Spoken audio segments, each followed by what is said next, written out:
management trainer, energy worker, and crystal therapist. Pari brings together practical wisdom and spiritual depth. Her passion for feminine leadership and sacred living inspired the co-creation of the Sacred Goddess Tribe and transformational goddess retreats, empowering women to reconnect with their innate wisdom and authentic power. For Pari, spirituality is not separate from life. It is life itself, a force that inspires resilience, a pathway to conscious leadership, and a reminder that purpose, possibility, and magic exist all around us for those willing to awaken to them. Join Pari Patri.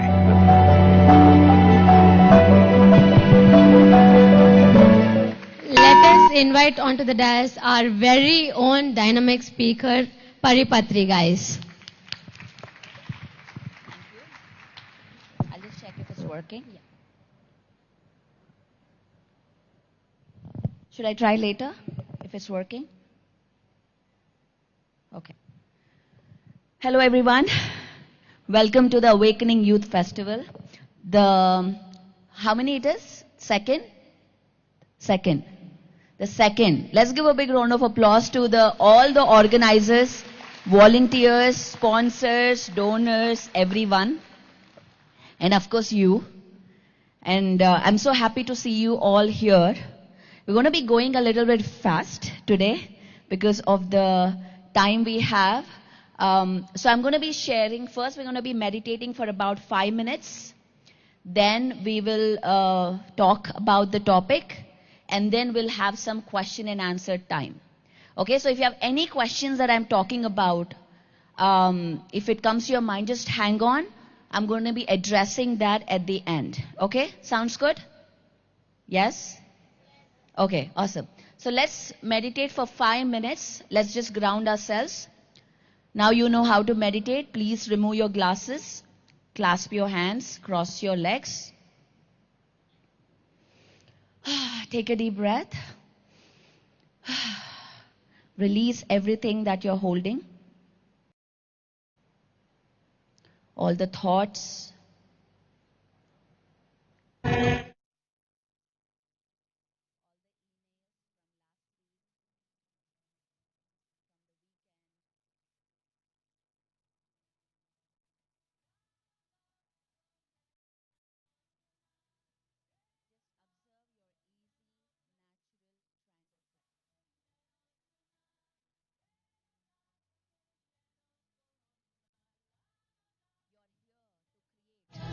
Your best and highest version. That is why you're here today.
from your feet,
together, place them on your eyes. 5, 4, 3, 2, 1. Slowly remove your hands and open your eyes.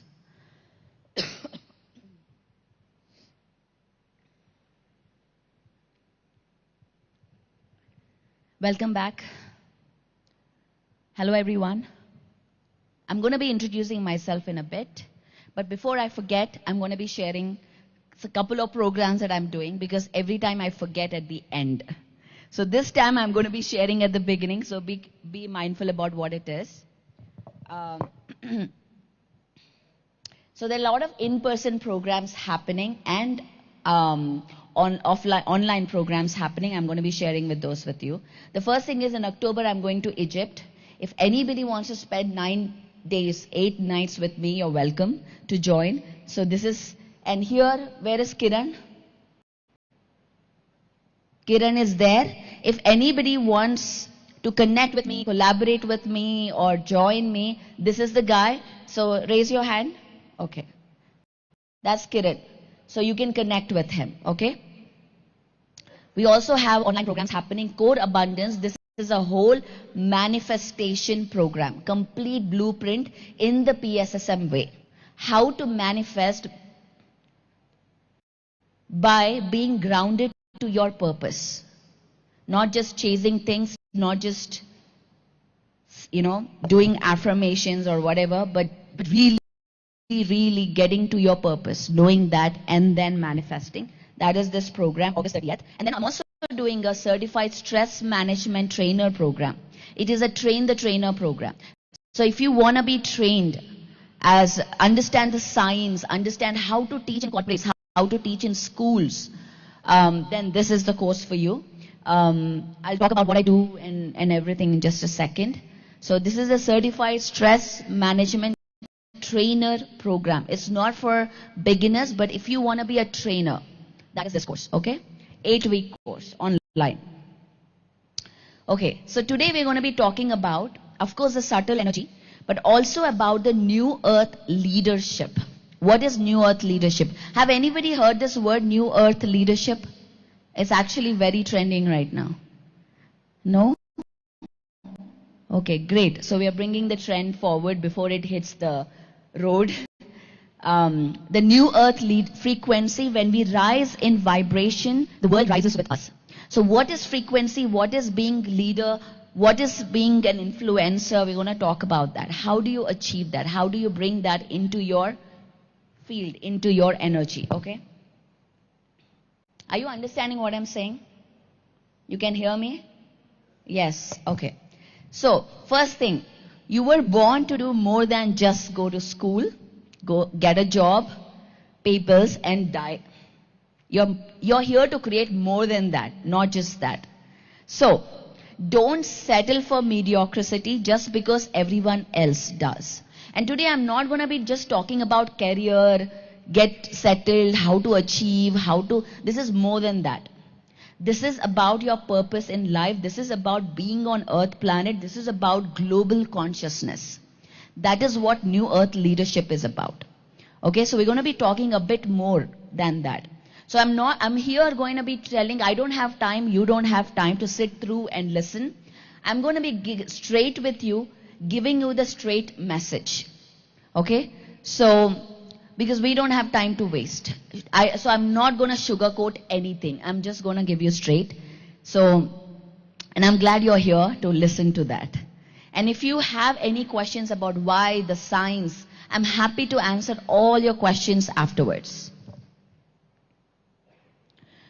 Okay, New Earth is not a place that we go. How many of you, today I'm going to be talking about dimensions, densities, consciousness. A lot of words will be thrown at you and I'll explain what those are. How many of you know about dimensions, different dimensions? Okay. So this class, you will find it interesting, and for all the beginners who haven't heard about it, just listen. Let it go through your subconscious mind. Everything will make sense slowly, okay? So, people are talking about moving into 5 dimension, 4D and stuff like that, right? So what is that? Are we going to be completely moving to another place? Or even when people talk about moksha, nirvana, what is that? It is not about going to a different place or loka or whatever. It is about a frequency that we activate within us. So, New Earth is not about a place, it is about a frequency within us that we connect to. And everything is energy, everything is frequency, everything is vibration. Who said this? Nikola Tesla, the greatest scientist. If you guys don't know about Nikola Tesla, I highly recommend to start reading about him. He is the one who has invented the alternate current, not Edison. Edison was famous because he got into the textbooks because he is a good businessman. He knows, he has good connections. Nikola Tesla, on the other hand, was very bad in promoting himself.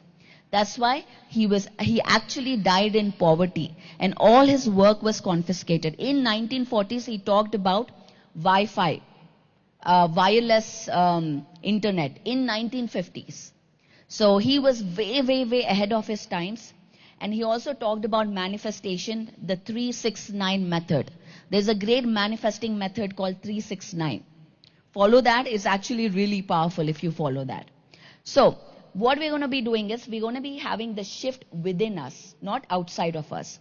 So, when you have radical clarity, responsibility, you take responsibility for your life.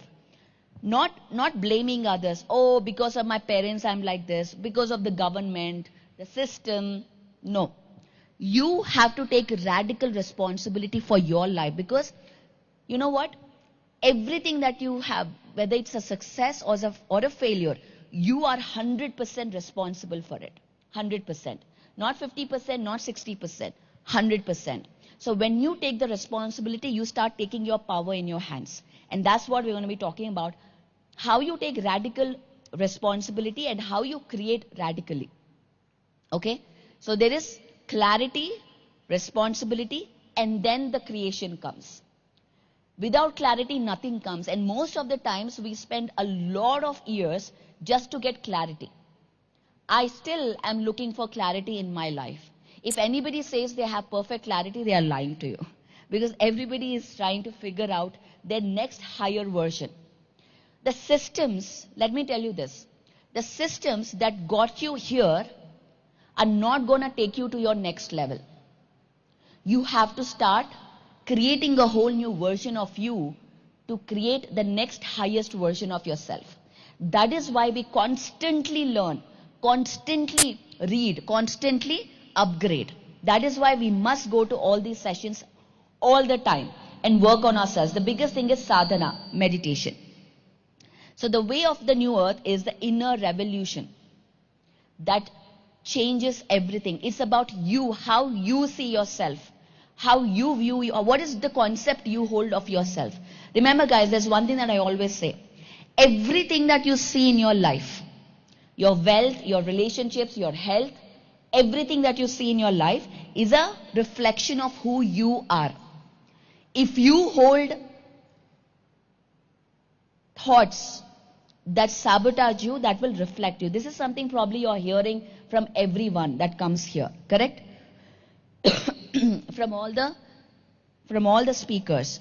And this is the law. It is, tell me one generalized principle. Is there any generalized principle you know? What is a generalized principle? A principle that works everywhere, anytime, for everyone. Can anyone tell me one principle? Law of attraction. Tell me something in physics. Okay. Tell me something simple. It's all emotional. I want physics, Newton.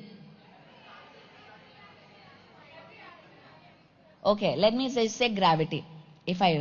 Simple, okay? If I throw this, it will fall down. You're all correct, by the way. Those are all thermodynamic laws, which we will talk about that. If I throw this, where it will fall? Will it fly? It will fall down. This is called the generalized principle. Okay? In physics, it works anywhere, anytime, for anyone. It doesn't care who you are, where you are on Earth planet. That is a generalized principle. In the same way, there is a generalized principle, the law of energy, is that whatever your subconscious mind believes, your reality must express. I'll repeat that again. Whatever your subconscious mind believes, your reality must express. If you believe, all South Indians are very, very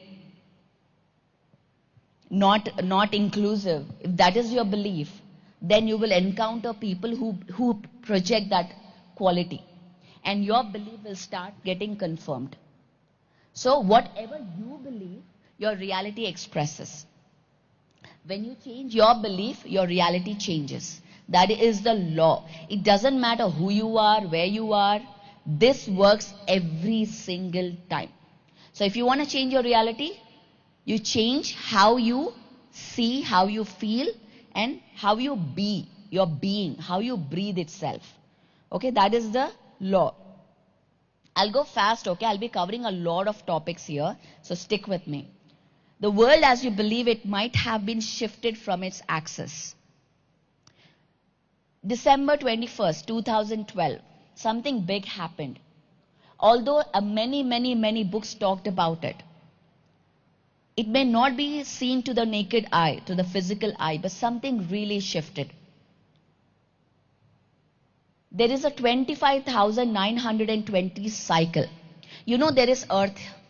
Earth goes around the sun, correct? The solar system goes around the sun, all the planets. The whole solar system orbits around a black sun. Did you know that? There's a black sun that the whole solar system orbits around. This whole orbit is 25,920 years. Okay? This is where how the yugas happen. How many yugas are there? Can anyone tell me? Satya Yuga, Treta Yuga, Dwapara Yuga, Kali Yuga. Absolutely. Which yuga are we in now? No. No. That's a dimension. Dimension is not depends on, today I'll talk about that, dimensions and densities. We are in Dwapara Yuga. We have ascending Dwapara Yuga. This is said in, if you read the book, The Untold Story of Sita, highly recommend that book. And I'm going to be sharing few books that you must read. We are now ascending Dwapara Yuga. The energies are rising. I'm going to show you a diagram of how we are in this orbit, in this 25,920 years, where we are and where we are ascending. Okay, there's a huge wake-up call right now for everybody to wake up. No longer people are just talking about career, this and that. There is a deeper purpose to what we do. In future, the careers, the regular careers, already it is gone. The regular careers are gone. It is about you, your authenticity, your purpose that speaks and creates your career. It is not about strategy, it is about your energy. And that energy shift is what we're going to be exploring, what that energy shift is and how you experience reality. How I experience reality is different from how, what's your name? Amrita experiences reality. Why is that? Why is that happening? And how do I find my purpose based on that is what we're going to explore. So the rule of reality, one of the things that we must understand is we can build paradise on chaos. We need to bring order. And before order, before construction, what happens? Before you construct anything, what happens? Before foundation, there's destruction, always. Before anything happens, you have to clear the ground, correct? Before you build, the trees have to be removed, right? What is that? That is destruction that we do, correct? So why is that destruction? Anybody, do you believe in injustice, tragedy? There's a lot of that happening in the world. Do you guys believe that? Yes? He is saying yes. We'll talk about why that is happening. What is destruction? How many of you play? Okay, before I say all of that, let me reintroduce myself. I am Paripatri. I live in California, in Southern California. And I'm a meditation teacher. I work with global movement builders. If anybody of you wants to build a movement, that's who I work with. And I teach in corporates. I work with entrepreneurs. I travel and do retreats, women retreats. I do everything. If in the traditional gurus talk about niche and stuff like that, I defy all of them. No traditional marketing system works for me because I am all everywhere. So if you ask me, Pari, what do you do? There's not one thing I do. I just simply say I'm a meditation teacher. So if you really want to work with me or anything, you have to be there when I do that. Tomorrow I do one thing and probably day after I don't. When people talk about consistency, I do everything opposite to that. So I don't know how the gurus will talk, will teach you, but this is my life. There is no consistency in my life. I do where the water flows, and I believe whoever is the right person for that right moment will connect with me. That is what I believe, and that is how I flow. I flow in extreme spiritual sides. And all the manifestations that I have done in my life, everything happens because of that science, not from traditional systems that you might be learning. So if that is what you're looking for, I'm the wrong person to teach the traditional systems. I'm the person to go with your intuition, with your higher calling, with your purpose, and taking action with your authentic self. That is who I am and I work for. And I have 2 children. You have seen them yesterday. And so I'm a mom, I'm a volunteer, I'm a business person, I'm a movement builder, I'm everything. And I have worked for 12 years in corporate. I worked in IBM. I was a very ambitious woman. So I know what ambition is, I know what stress is, I know what frustration is when things don't go according to what you want. I know what depression is. I know all of that.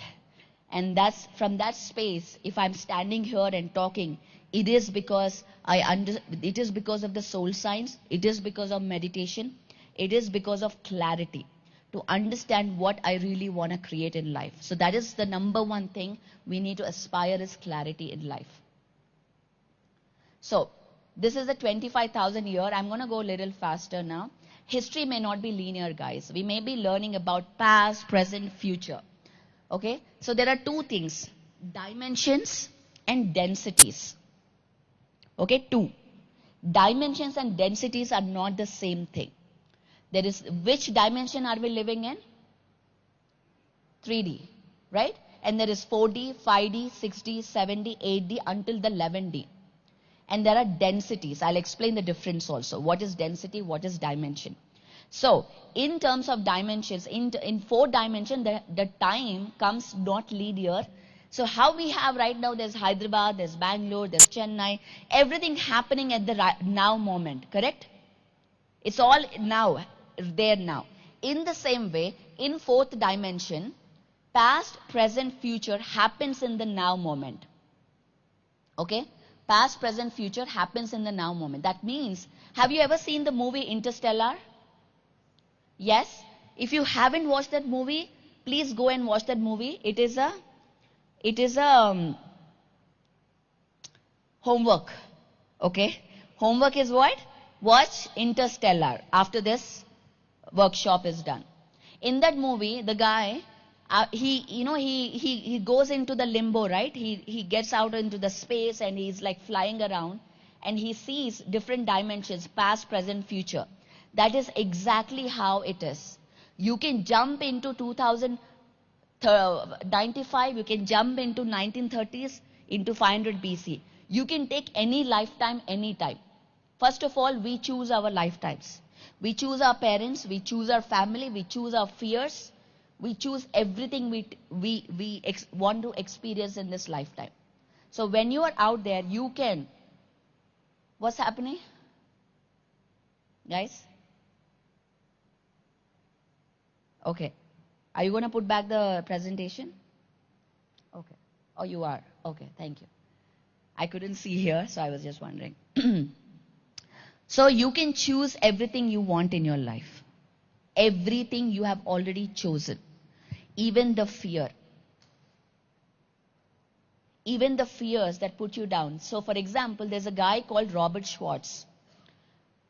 Have anybody read his books? Soul Plan, Soul Gift? Again, write this book down. Robert Schwartz, Soul Plan. One of the greatest books to understand how you design your life. In that book, there's an example he writes. There's a guy, okay, he goes to him because he wants to get some messages. 20 minutes. He gets messages saying that anybody here from 90s kids here? Okay, in 90s, there was a big disease called AIDS. If you have remembered some memory about AIDS. That was one of the most, if you get AIDS, that means you are like untouchable. You have done some great sin in your life. So this guy was born in 90s and he had AIDS, and also on top of it, he was a gay. Okay? He was a gay with AIDS. Now imagine, in 90s, being born as a gay, total outcast from the society. Not just society, from his family, his friends, everybody outcasted him. So he went to and wanted to understand. He was in depression. He couldn't love himself. Why am I like this? I didn't choose to be this way, but why am I like this? He was asking those questions. So he went and he had this session with Robert, and this was a case study.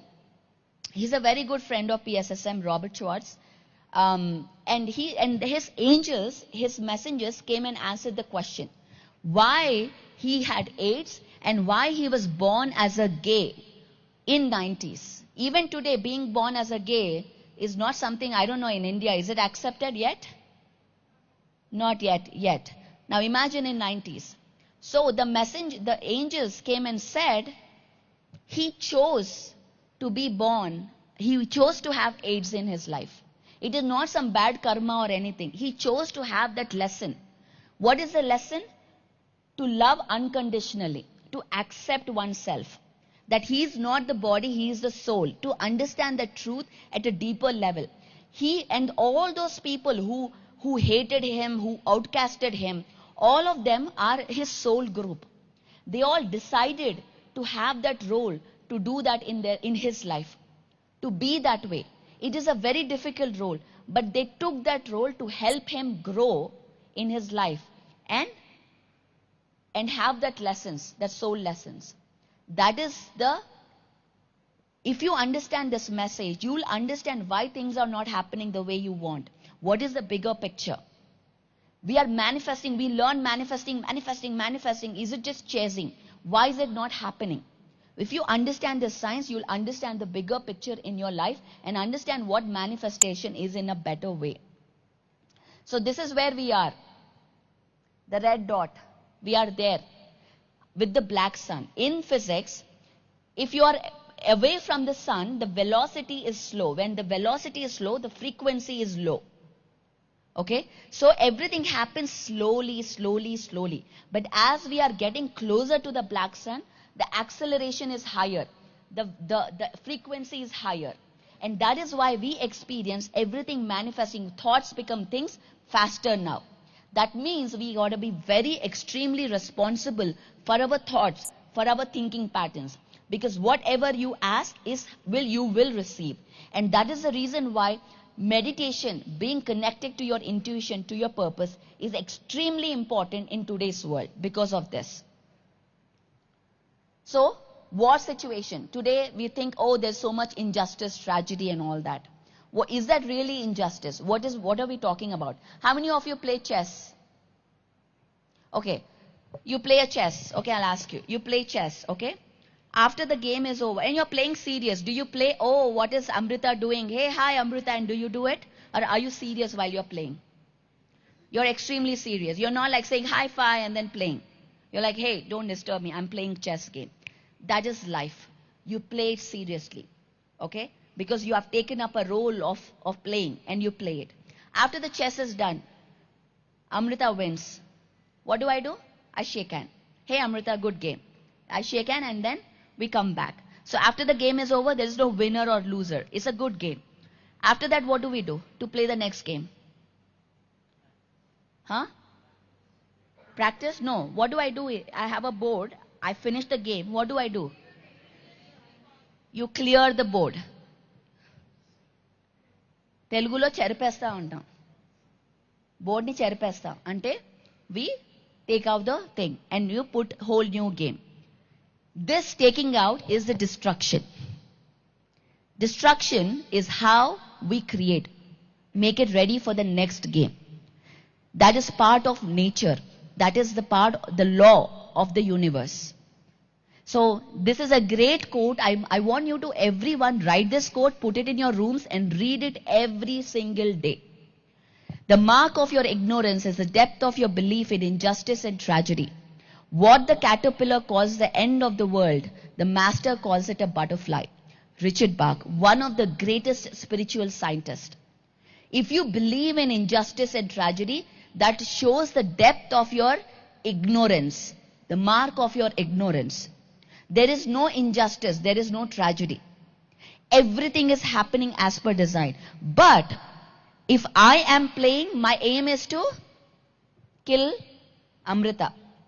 That is my aim. I am here to win. I'm here to kill the king. Correct? I'm not here to, oh Amrita, you are my friend, I'll let you kill me. No. I am here to kill her. That is the game we play. We all play our own games. If there is no Ravana, there is no Ramayana. That is his role. So, if you believe in injustice and tragedy, that is the depth of your belief, of your mark of your ignorance. So when you get soul science, you will understand why everything is happening. Okay, the end of a cycle is the beginning of another. Every great cycle ends with transformation. That is the law of universe. So, let me go fast forward. First, understand everything is frequency, vibration. That is a base statement that we'll all understand. Energy cannot be created or destroyed. Energy can only be transformed from one form to another. That is the law of thermodynamics, which we will build this case on. Okay? The universe functions through order. Okay, we've covered this. The universe contains billions of galaxies. Are we alone in this universe? Do you believe that? Huh? Millions of universes, multiverses exist. Are we the only life in this multiverse? Yes or no? You can say no too, if you believe that. Are we the only ones in the universe? No. Life is a natural expression of consciousness. Yesterday we had a great discussion on consciousness. And this is an extension to that, to all the people who were there with me last night in the room. Intelligence can evolve in many, many, many forms. Okay? So, I'm going to be talking civilizations. All this information that I'm going to be sharing with you right now in the next 10 minutes has come from different star beings. There is a class called Yoga Parampara, which will be shared in a workshop called Be a Master, which is done by Chandu and Shalini. If you are here in Bangalore or anywhere, if that workshop happens, I highly recommend to come and attend that workshop to understand who we are, where we come from. So there are star beings. I come from a planet called Arcturus. That's where I come from. How do I know this? Because I meditate. I know this from my meditation. We all have come from different stars, different galaxies. Now this information may sound very advanced, but this is basic. When you hear this, you will know it. Your soul will know what is the truth. So we all have come from different planets, different galaxies. That's why we are here. This earth is like a melting pot. That's why earth is like the most hottest real estate in the entire universe right now. So if you're here on this real estate, don't waste your time in boredom and binge watching. You are here. Every second is very valuable. There are so many souls trying to get here. And you are here. And not only you're here listening to this information. This is one of the most privileged time and place that you are in. Okay? So the cosmos was viewed as, so the humanity has always looked up to the stars to understand the history. Why? There is a reason of why. What I'm going to share right now is from two books. The Law of One, The Raw Material, one of the greatest books that I've read, and The Alchemy of 9 Dimensions. There are dimensions and densities. I'll just explain the difference, but I'm going to be talking about densities for today. Okay? Take a picture of this, read these books. So all life originates from one infinite creator. Are there different gods? There's one source. We all come from one source. Correct? And from source creates Dhvani. Om is a creation sound. And in Bible it says, all that I am. God is the first word that created everything.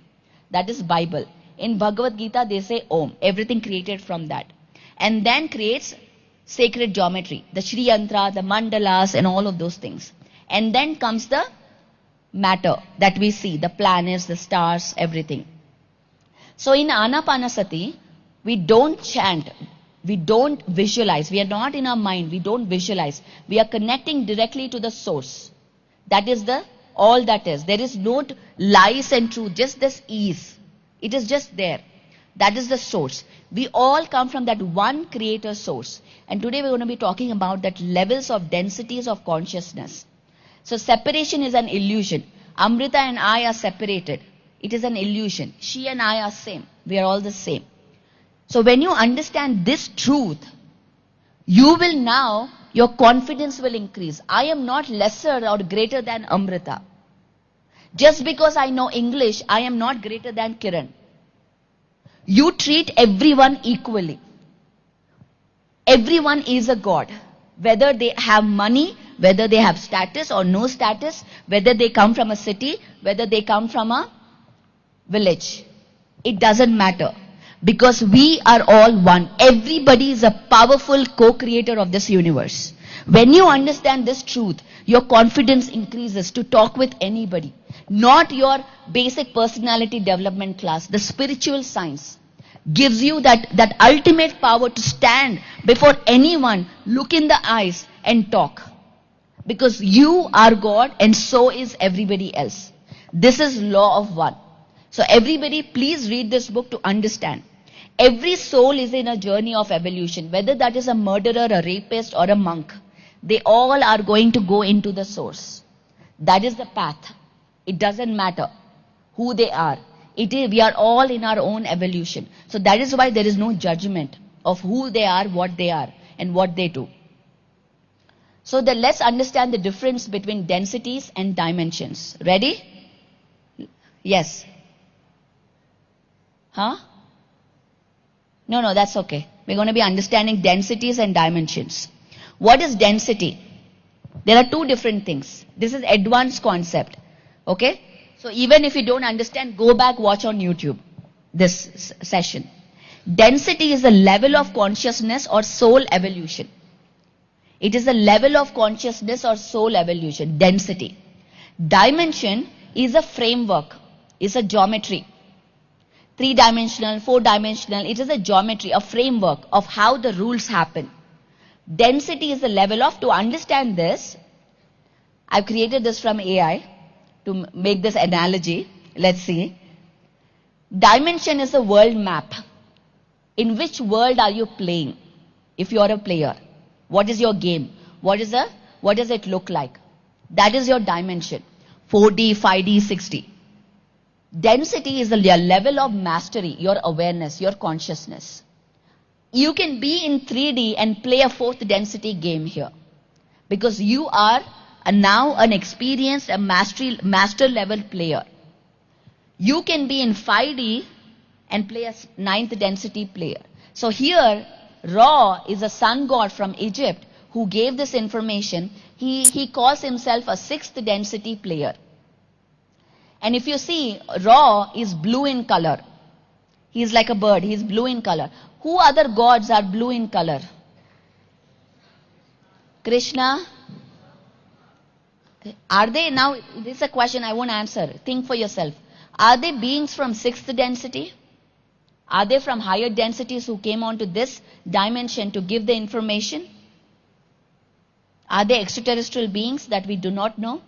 Who are advanced, who have advanced technologies and who came onto the earth and to give us knowledge, but we human beings made them gods and started worshipping them? Is that so? You explore. I'm not going to answer that question. It's just an intriguing question. Huh? I'm not going to share. You research. I'm not here to give you answers. No, you ask me later.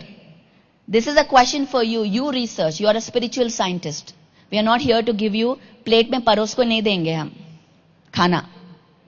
खुद जाओ लेकर आओ. Okay? So, the dimension is the world map, the framework. The density is your level of mastery. That is why we are all in 3D, but we all have different awareness, different consciousness. Because we all have, our soul has different densities, consciousness. 45, we have 15 minutes. Okay, I'll go fast. So, the relationship, the world exists whether you play or not. You're here with a experience. Your experience of the world depends on you. This is the law of attraction. This is what you create your own reality. How you experience this game depends on your level of consciousness, your density, from where you come from. The game that I experience is different from the game you experience because even though it is the same framework. Understand? So that is why there is no injustice. Oh, I work so hard. What is your name? Aditya gets promoted. I come before the boss comes, I go after the boss leaves. But he is the pet of Aditya, doesn't do any work. He just goes and sits with the boss and gives him some chocolates or some samosas. But he gets promoted. Is that injustice? Why is it not injustice? Now this is a question you must ask. If you start believing, oh, Aditya is such a teacher's pet or the boss's pet, he does everything and I don't get. That is victim mentality. If you understand soul science, you'll come out of being a victim and start taking your power back. Okay? That is what this stage teaches you. Not the regular fighting and all. This is about understanding who you are, what your purpose is, and the game that we are playing. This is a game. You understand the rules, you will play the game better. The earth game. Let's watch. Okay, I'm gonna, can we play this video? See this video, just for a minute. Sound, okay? Actually. Well, no, not anymore. Good tea. Yes. He couldn't walk. I convinced him that he could. You're not suggesting it was psychosomatic. Just how experimental is your treatment? Quite. Don't like that, Matt? You know, I've seen it before in gift.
If you haven't, homework.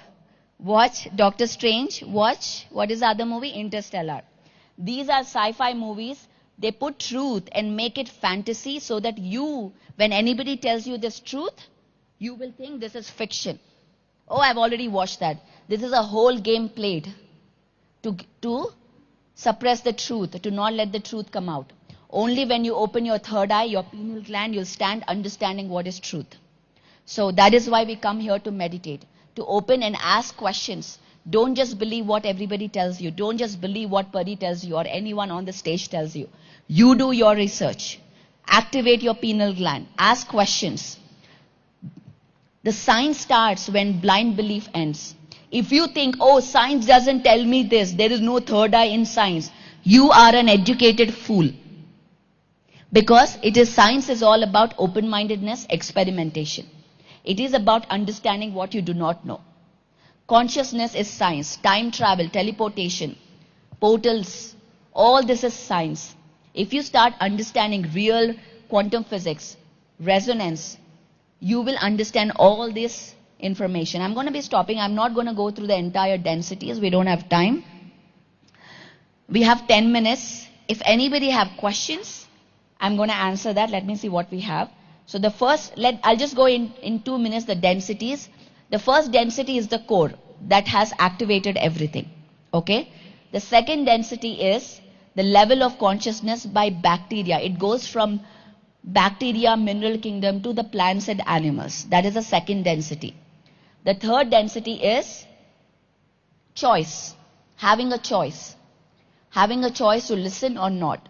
Free will. That is the third density rule where we are in here right now. What is fourth density? Oops. Fourth density is social memory complex. That is group consciousness is born. That is fourth density. There is no individual consciousness in fourth density. This is where love, it is a frequency of love, compassion. Then fifth density is the density of light in wisdom, information. Now imagine, guys who are all PSSM here, think about where PSSM is. Is it a fourth density movement or a fifth density movement? You see. Fifth density is about wisdom. Is there wisdom in PSSM? So it is a keeper of wisdom, fifth density. So you graduate. When you have wisdom, you graduate to the next density. Okay, less emotion, more clarity here. Now sixth density, what's it six? Let's see if PSSM is a sixth density. Sixth density balances and unifies love and light, both. Here, this is where service comes. Highest density. Service is the highest density. Is PSSM sixth density? Yes? Is there service here? So PSSM is also sixth density. What is seventh density? Seventh density reaches a realm of experience even more difficult to describe. According to Ra, the sun god, the Egyptian god, it is the density of foreverness. This is the oneness that we all aspire for. The highest, it cannot be even described. This is what we call in PSSM, Dhyan Jagat, Pyramid Jagat, Shakahar Jagat. where everybody is one, where a celebrity and a farmer sits together, where a person who has money and no money sits together, where an illiterate and literate sits together. That is the platform of PSSM. That is what we are here to give. The soul science, knowing that you are the creator. You are the powerful co-creator of this universe. And you are no less or more than anybody who is sitting next to you, or anybody who is standing here. That is why we call everyone as a master. Not a follower. There are no followers here. Everybody is a master here. PSSM is not a third density movement. It is a highest density movement that is given to us by the Galactic Federation. So if you try to understand PSSM from a third density mind, you will not understand. And that is why meditation, Svadhyaya, Sajjana Sangatya is extremely important. To learn to get higher and higher and higher. And what is the 8th density? This is where you are ready to prepare to take the board off, prepare for the next game. That is 8th density, the last octave, which is also the first octave, if you know music. There are 8 octaves. So there is no winning here. There is no losing here. It is a journey. It is an experience. Enjoy every moment. This moment has never happened before and will never happen again. This is the only moment we are sharing in the time, space, and reality of history together. So thank you very much for being here and enjoying this space with me. I can take 2 questions. We have 6 minutes. Yes, ask.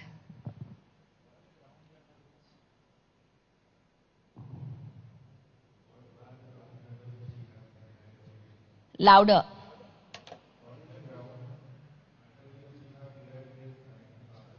Read the books. I gave you 2 books.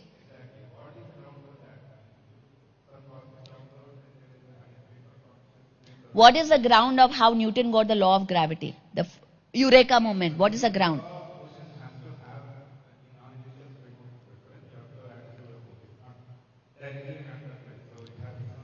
I would love for you to come to reinvent yourself. Show me that. Which language you speak? There is an event happening, 40 days to understand. This is a PhD level information. I can't teach you in 2 minutes. Correct? You have to go through the graduation process. What I taught you is a PhD level, not a kindergarten level. So if you want to understand, first you have to understand A, B, C, D, E, F, G, H, Z. Understand sentences. Then you'll understand where this information has come from. Right? For that, join Kiran, show me that. Reinvent yourself, a 40-day program that is happening from August 15th, which is a entry-level program to understand the science. If you want to know science, join the program. And you got to read also. Again, I'm not going to give you Parosofy. You have to do research. Okay, read books. Okay, if you are ready to do work, I'm ready to help you. If you're not, if you're just here to, what is this? Tell me this. I'm not here to entertain that. I am here for serious seekers. Serious people. So this is the program, Reinvent Yourself, happening August 15th in Telugu, Hindi, Kannada and Tamil. Okay, 40 days. Come and join and learn the science if you really are interested and are seeking. Yes, next question.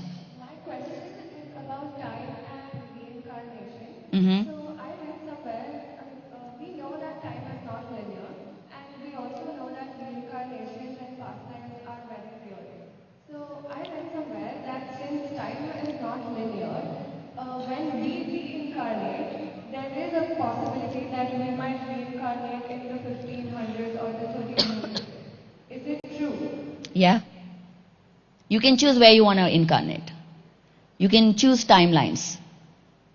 Okay, that's it. Because that's a 4 dimension. In how the locations exist as Chennai, Hyderabad in 3 dimension, in 4th dimension, past, present, future, you can see, okay, I'll go here, I'll go there. In the now moment.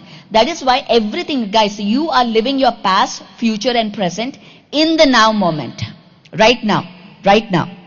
So that is why the now is highlighted in every book, every spiritual guru, every religion, every culture. The now, be in the present. Because your power lies in the present. When you believe your truth and stay in the present, that is where you become powerful. That is where you are an influencer. That is where your energy speaks. That is the leadership mastery. So yes, and I would like to recommend you, go to Gaia TV.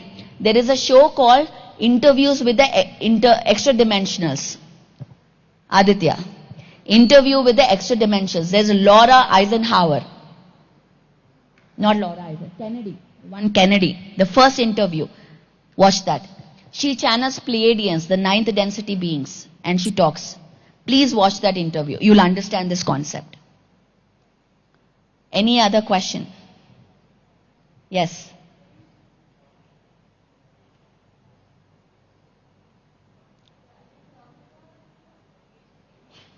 Okay. Yeah, so you talked about time periods and eras, yugas essentially. So what I understood from that is that we started Yuga, and we're done with Kali Yuga, and we're going back to Dwapar Yuga and then Treta Yuga and Satya Yuga. So we continuously in that cycle, and we've been doing that for a millennia.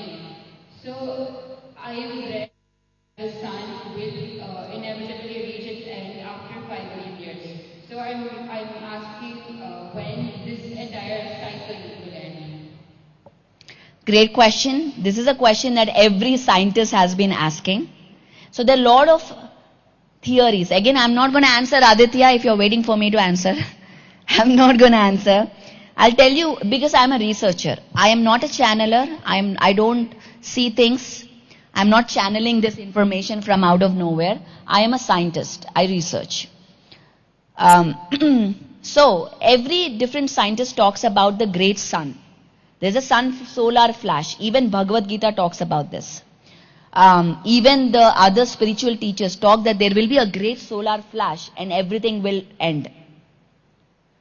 Now, this information corroborates with all other teachers, and everybody is saying the same thing. Whether it is the Mayan calendar, whether it is the Bhagavad Gita, whether it is shaman people, the ancient Native American medicine people, whether it is Australian Aborigines, whether it is Egyptian scriptures, or whether it is Chinese scriptures, which is very interesting that they all talk the same thing. Very interesting. So, how that happens, when that happens, we don't know. What we know is now the dimension is shifting. We are now entering the 5D. That is what the teachers say. So, in that happens, will the earth get cloned as a different dimension? And the people who did not graduate will be taken there? I don't know. I don't know. We are here to answer. We are here to research all these questions. There are many, many questions that are unanswered. Many different theories are there. So there's a great book called Immortal Talks, Ramta, Bringers of the Dawn. These are all great books if you want to start understanding. Before you ask me questions, you have to read these books. Immortal Talks, Bringers of the Dawn. What else? Ramta. These are basic books, textbooks to read, to understand this. And I'm not telling you just because you read, you'll understand everything. You got to meditate also to increase your consciousness. So it will get clear in your head. So this is something that everybody is exploring, everybody is trying to understand. But what I'm here to tell you is not that believe this. I'm not here to tell you what to believe. What I'm here to tell you is, this is the core. You have a choice to believe what you want. I am not here to tell you believe this truth versus this truth. I'm nobody to tell you that. All I'm going to say is you have a choice to believe what you want. Don't just blindly believe. Ask questions. Research for yourself. When you seek answers, answers will come to you. If you just sit at home and ask questions without researching, that is arrogance. That is not a researcher. That is not a spiritual scientist. So choose wisely, make decisions wisely, have clarity in your head, meditate to get this information for yourself, because all these answers are within you, not outside of you. When you see the truth, you will know. That comes only through dhyana, sadhana, and swadhyaya. Okay, thank you so much, guys. Enjoy the event. And again, if you have any questions, you can reach out to me. I am very much available on Instagram, Paripatri. I have a website called paripatri.com. All the courses are happening on Soham Shift. The company that I started is called Soham Shift. Sohamshift.com, where the certifications, everything is there. If you are here to start a global movement, if you want to reach to the next level through spiritual science, then I am your person. Okay? Not just strategy, not just techniques, but the mindset shift. Thank you so much.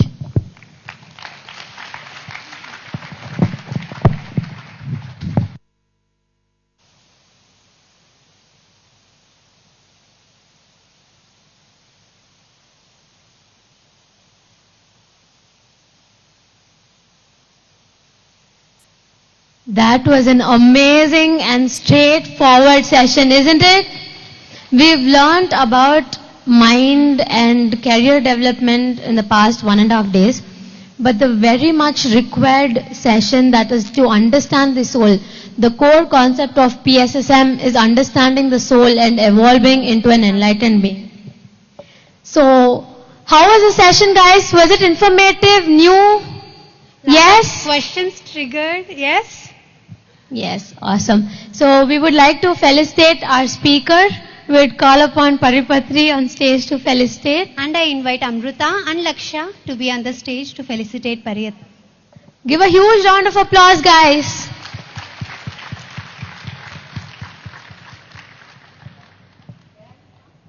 Felicitation music, please.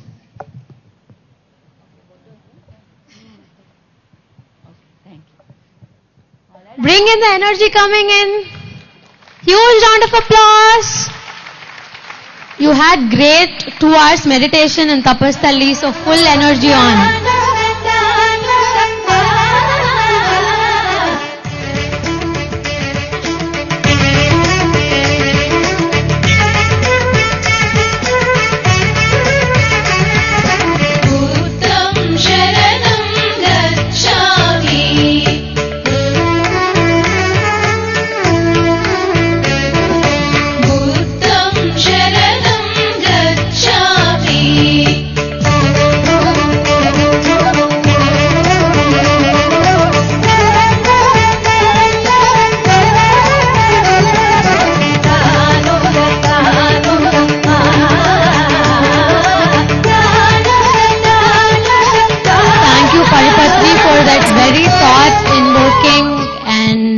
Amazing spiritual session. So next up, how did your meditation go in the morning in Tapastali? Guys, you're very dull. This response is not enough. We had a wonderful morning. Isn't it? Are you guys hungry? Are you guys sleepy? What is it? I think it's time for some activity, right? Oh, I forgot. Come on, stand up, stand up. Stand up. Quickly. Come on, guys, stand up quickly. This is very slow. On your toes. Let's play the opposites game. All know the opposites game? Yes? Jump. Stay still. No, when I say stay still, you have to jump. Stay still. Stay still. Clap. No. Clap. No, it should be the other way. You shouldn't clap. Silence. Silence. Silence. Jump. Jump. Stay still. Stay still. Turn around. Stay still. Touch your head. Touch your nose. Touch your legs. Ears. Eyes. Eyes. Nose.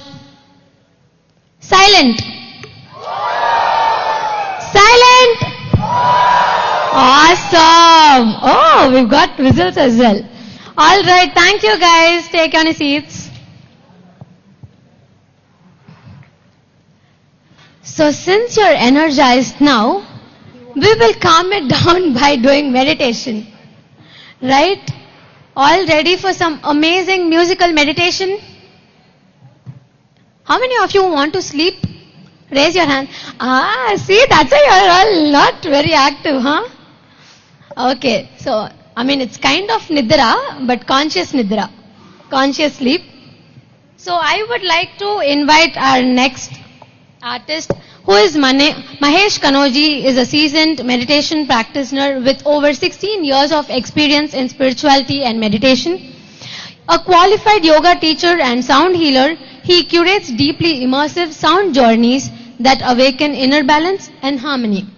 He is also the founder of Elements of Nature, through which he also extends his experience beyond sessions, offering energetically aligned tools such as pyramids, crystals, and sacred musical instruments designed to elevate one's vibrational well-being. So, how many of you all enjoyed the crystal bowl, Tibetan bowl meditation? Was it soothing, calming? Yeah? So, we're having another variation of such instrumental music meditation, and we'll experience in-depth meditation in this session. So, before they set up, I have few announcements. How has the past 1.5 days been for you all? Yeah, are you guys having fun? Are the wisdom sessions helping you? We can't hear from there. Okay, yeah. Team A? No. Yes? Yes? Okay, Team B? Team C? Team D? No, this is Team D, guys. Okay. So how was the wisdom sessions? How was the food? Super. No, guys. If this is the response, no lunch. Cancel. How was the food? Awesome. So since you're having a great experience since 1.5 days, and we have more 1 day to go until tomorrow afternoon, how much ever you all can contribute, there is no specific amount, but how much ever you can contribute through Annadana and the donation box at the counter downstairs. And we are also giving out free Paima badges in the Paima stall.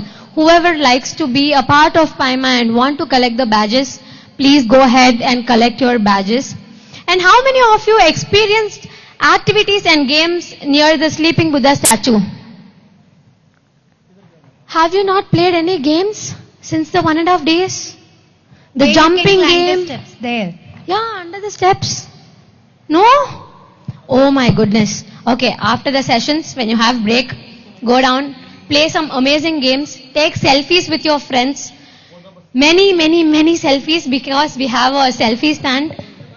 And then you can also post it on your Instagram and tag paima.global. We'll be reposting all your stories, reels, and post, so that all of us can have a huge community all together. And tag PS Paima. Yes, Paima Global.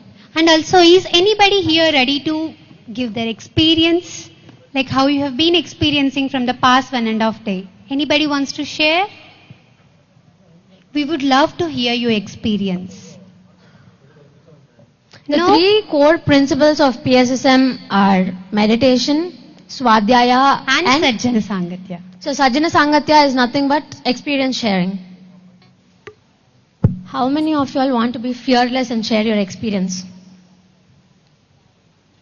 So Just explain how you are enjoying from the last 1.5 day. Yes, please come forward. Awesome. Give a huge round of applause.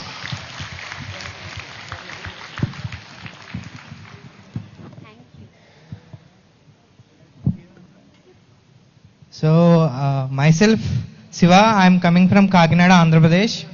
So, I have been here since the day 1 and from the starting hour and up to now. So, I have been enjoying everything, including meditation, classes, the grounding, the tree hugging, this morning meditation in the nature, and the time that I have used for myself for reading books, enjoying in nature, and the delicious foods we have, and the vegan food especially. I enjoyed everything from past 1.5 day. So I have been expecting the same for the next coming 1 day. So I am very, very interested to come for this event every year and try to bring my friends and everyone. Thank you. Thank you so much. Thank you so much. Anyone else? Yeah, please come. Okay. Who else? Okay, we'll do it next time. Okay.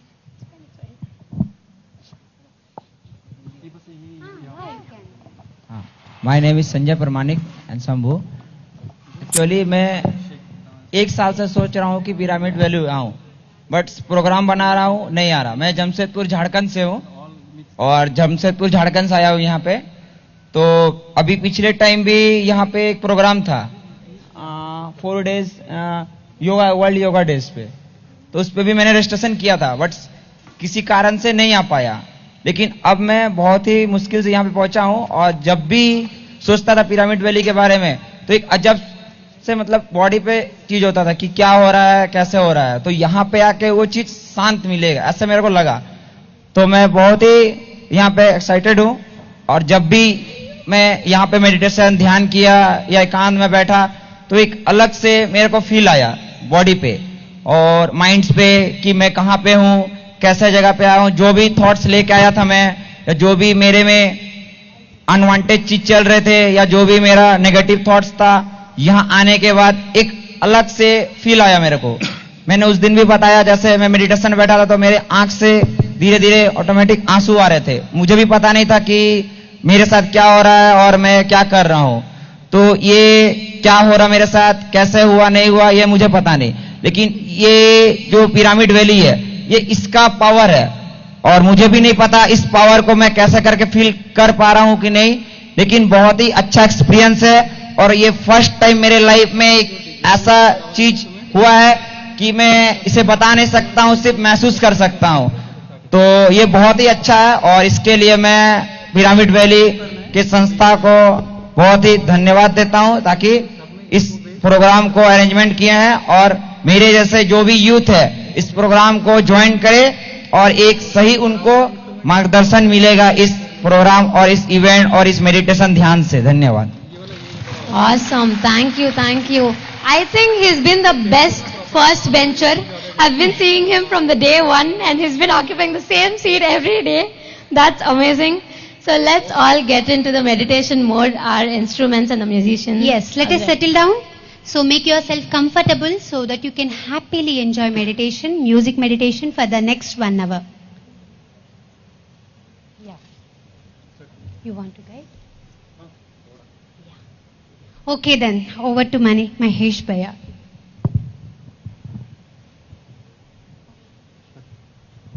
So just an instruction. So when you sit comfortably, cross your feet and also clasp your fingers. Please remove your spectacles and especially we are asking you to clasp your fingers and also cross your feet because as just now Paryaka said, this posture is very, very important because it creates a beautiful circuit so that we don't lose energy through fingers or toes. Yes? So it amplifies the energy. So make sure you sit in the proper position and prepare yourself for the beautiful music meditation. Okay, over to Mahesh. जय हो। मजेदार जय हो है। मैं comfortable हूं हिंदी में। आप सभी लोग ओके? जय हो। बड़ा मजेदार आप लोग हैं और हम खुश नसीब है कि आप लोगों के आगे परफॉर्म कर पा रहे हैं और आप सब लोगों का बहुत बहुत स्वागत है इस नई जर्नी में, इनर जर्नी। आप बहुत कुछ सीखे है ना यहाँ से 2-3 दिन में। कितना नया अपडेट आपको मिला हुआ है यहाँ से 2 दिन में? कितने लोगों को लग रहा है आप अपडेट हो रहे हो? सबको लग रहा है कुछ ना कुछ सीख रहे हैं आप यहाँ से। मेरा कुछ टॉपिक नहीं है, मेरा टॉपिक ये है जो सारे ये पीछे लगे हुए हैं मेरे बर्तन, इसके आवाज सुनाना है आप लोगों को। सबसे पहले मैं प्रोफेशनली मैं फार्मासिस्ट हूँ, तो होता ना एक बॉटल होता है उसके ऊपर लिखा होता है शेक वेल बिफोर यूज, ठीक है? तो मैं उसी के अकॉर्डिंग अपने रूल फॉलो करता हूँ। तो जब इसको सुनने से पहले आपको क्या करना है, थोड़ा अपनी बॉडी को शेक करना है। उसके लिए क्या करना पड़ेगा, थोड़ा आप अपनी जगह पे खड़े हो जाइए और थोड़ा 2 मिनट के लिए एक बीट्स है, और बीट्स के साथ मस्त आनंद के साथ, क्योंकि एक होता है ना एक हैप्पीनेस, एक इनर हैप्पीनेस होता है, उस हैप्पीनेस के साथ जोड़ के हम इस सेशन को आगे बढ़ाते हैं। ओके, सभी लोग रेडी है? रेडी? और उससे पहले एक और चीज, अपने आप को पूरी तरह स्वीकार करना। जैसे भी आप हो, आपकी सोच है, जैसे भी आप हो, आपका जीवन है, अपने आप को देखे, मैं अपने आप को पूरी तरह स्वीकार करता हूं। चलो सभी लोग कहेंगे 3 बार, दोनों आंखें बंद और दोनों हाथों को खोल के, मैं अपने आप को पूरी तरह स्वीकार करता हूं। पूरे दिल से बोलिए, अपने आप को पूरी तरह स्वीकार करता हूं। और इसी हैप्पीनेस के साथ और एक बार, मैं अपने आप को पूरी तरह स्वीकार करता हूं। वाह! और आप आंखें बंद ही रखें, और जो अंदर की खुशी है, उस खुशी के साथ थोड़ा सा इस बीट के साथ, come on, come on, next 2-3 minutes आंखें बंद रखें, आंखें नहीं खोलनी है।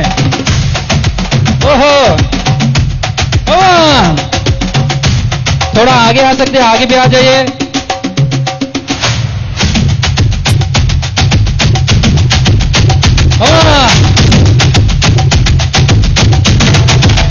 ओहो,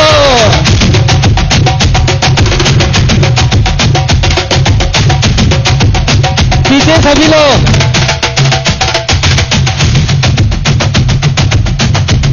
आंखें बंद करके जितनी भी खुशी महसूस करना है भीतर से,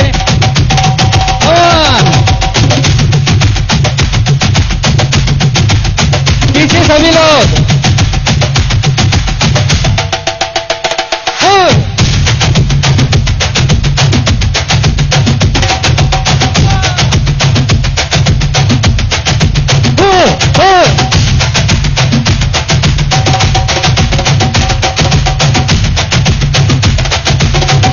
क्या बात है।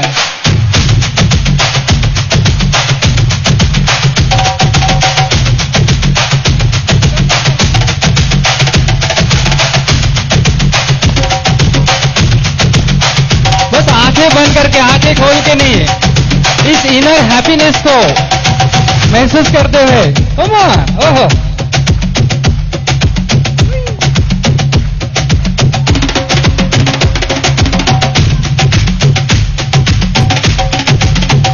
last 30 seconds, go on! Woohoo!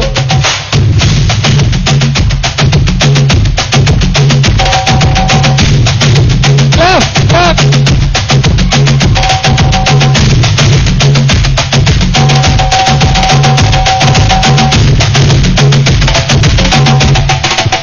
Last 20 seconds.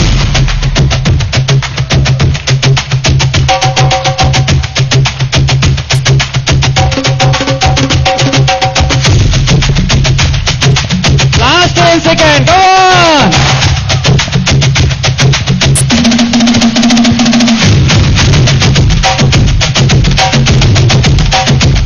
Go on. Last 5 seconds.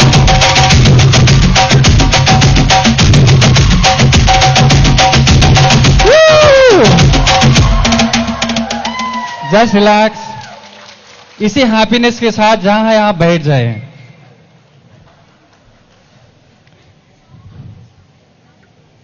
आंखें बंद कर ले, कोई बातें ना करें,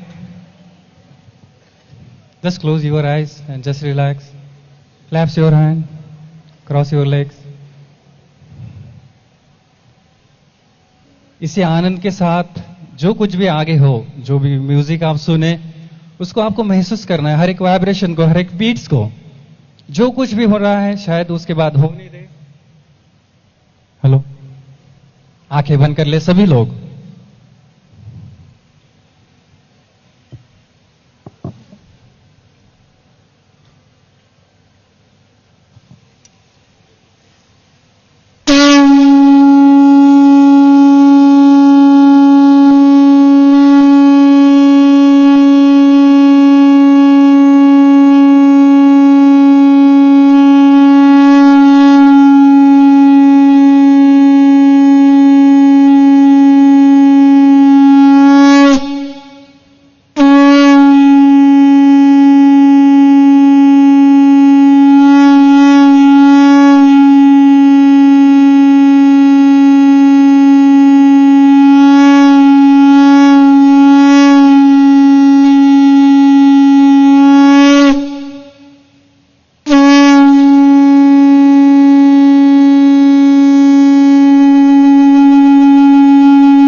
Last 2 minutes.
Last 1 minute.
last 10 seconds.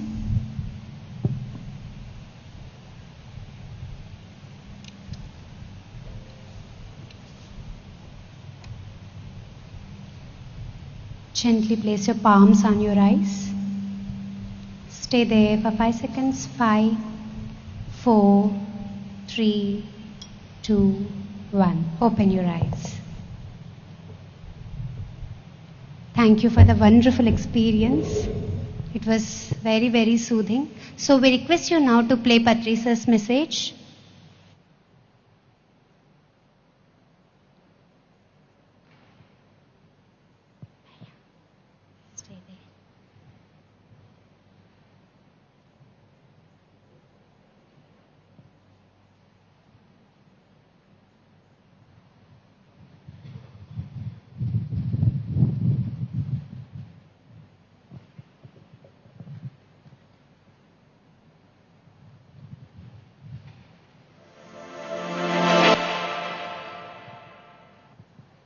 What youth can do to make the changes in the spiritual system of our country? Youth, what is youth? Basically, youth is very dynamic. They want to do something. They only lack the direction. What to do, what not to do. So meditation enables you to understand what to do, what not to do. With a cool mind, you can always decide properly. With an unruly mind, with a disturbed mind, you can't decide anything. And when you decide, also you will take wrong steps. But when you consider a problem with a cool mind, you know which way to go. Which you know, you come to understand which is good for you, which is not so very good for you. So, with meditation, you will understand the direction in which you have to move. And youth have to move ahead in the life. So they have to be very firm. They have to have firm knowledge of in which direction we have to go. The direction is given by the meditation. That's why meditation is very important for youth.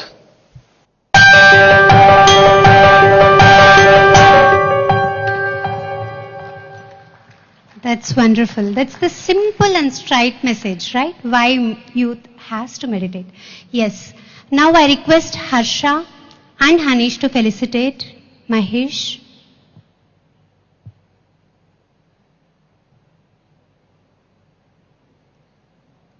Please come on to the dais. Guys, how was the meditation?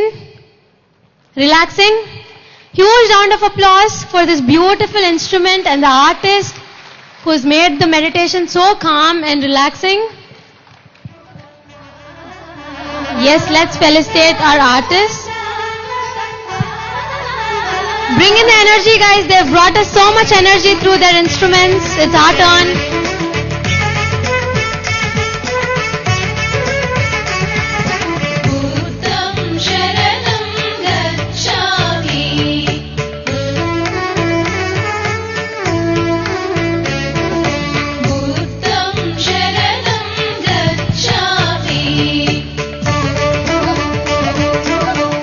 Continuous encouragement, guys.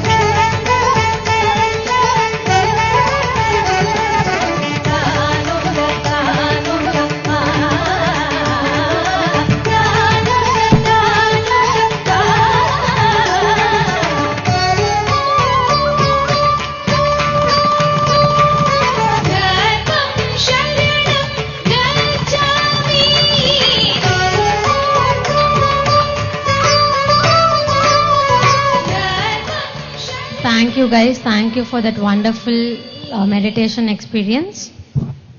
Yes, yes, I have something to say. So when you are, like after we have done with meditation, we open our eyes, right? So there's this process. So you don't have to rub your palms. All you have to do is just place your palms, not fingers. Your palms on your eyes, because to feel that warmth and also to feel the energy that we have received while meditating. Okay? So when you are waking up, just take your palms and just place them on your eyes and then open your eyes. Okay? That will be beautiful. Thank you. Thank you. So how many of you all like youngsters teaching you? Like instead of older people telling, do this, do that, when a youngster says, you tend to feel excited and implement it. Raise your hands properly, guys. What is this? Yeah, all of us like when we connect with another youngsters, the like-minded people. So we have an amazing team of panelists for the panel discussion. I invite upon Vishwa and team to discuss on some secret topic. They said don't reveal, so I'm not revealing, they will be revealing it for you. So let's invite them and get to know their perspective on this topic. So understanding the other perspectives is very important so that it expands our knowledge and wisdom. So let's give a huge round of applause and invite our youngster panelists.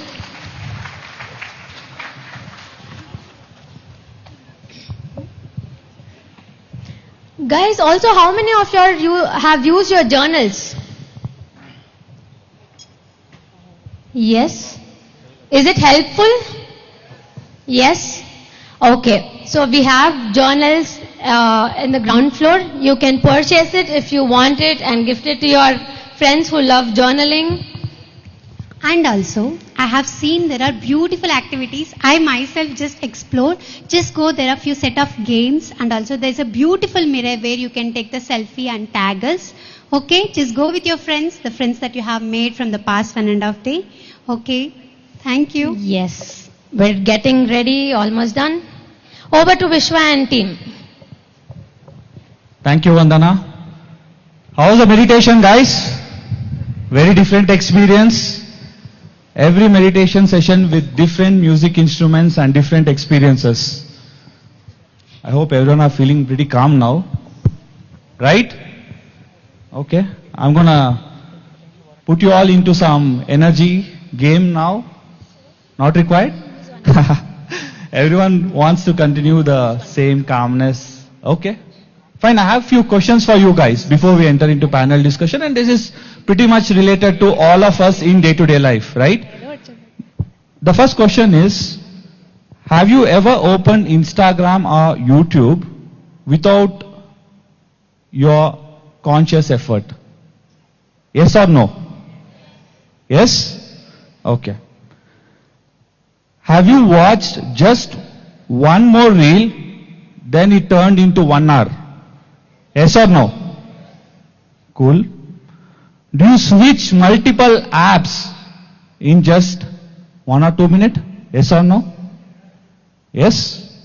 I can't hear you guys. Cool. Have you stayed awake whole night just doom scrolling? Yes? Maybe few no and few yes. Okay, someone there has done a lot of night outs just doom scrolling then. Cool. So the topic for the panel discussion is the dopamine trap. Right? So we have our panelist Sneha Sharma. I welcome all the panelists on stage. Sneha Sharma, Arpita, Ashwin, Vishnu and Dikshit. So today we are going to discuss on the dopamine trap and let us understand how it's affecting our day-to-day life. Please have a seat.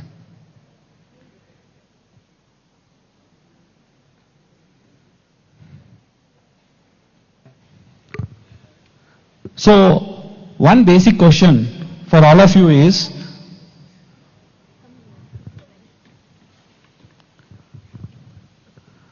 I mean, we have been hearing about the dopamine a lot, like even in social media, there's a lot of talk on this different hormones, dopamine, serotonin, etc., etc. So, what is dopamine according to you? Yeah, it's a nice question. In our body, we have so many chemical components are there. Dopamine is one of the important essential substance for survival. It's mainly rewarding and anticipating systems act in our brain. So it's other than chemical components, it's mainly used for survival systems. Cool. Arpita? Yeah, a similar answer. Like it's a neurotransmitter which transfers the message in the brain that yeah, we are feeling good, feeling happy, and basically for reward and for feeling us like making us feel that we are getting rewarded, we are being motivated by certain set of activities or actions. Thank you. So, according to me, dopamine is nothing but where you will be more motivated. It is a fuel for your motivation for the work you do. So that's what the dopamine mean to me. Yeah. So for me, dopamine is like chocolates. Like how I feel when I get, you know, what happens in. So I am a professional by this thing. So in office, what happens whenever we have session? So when we give a right answer, we get chocolates. So it's like that reward, that the joy of getting chocolates. That's how dopamine work for me. Hi everyone, my name is Vishnu.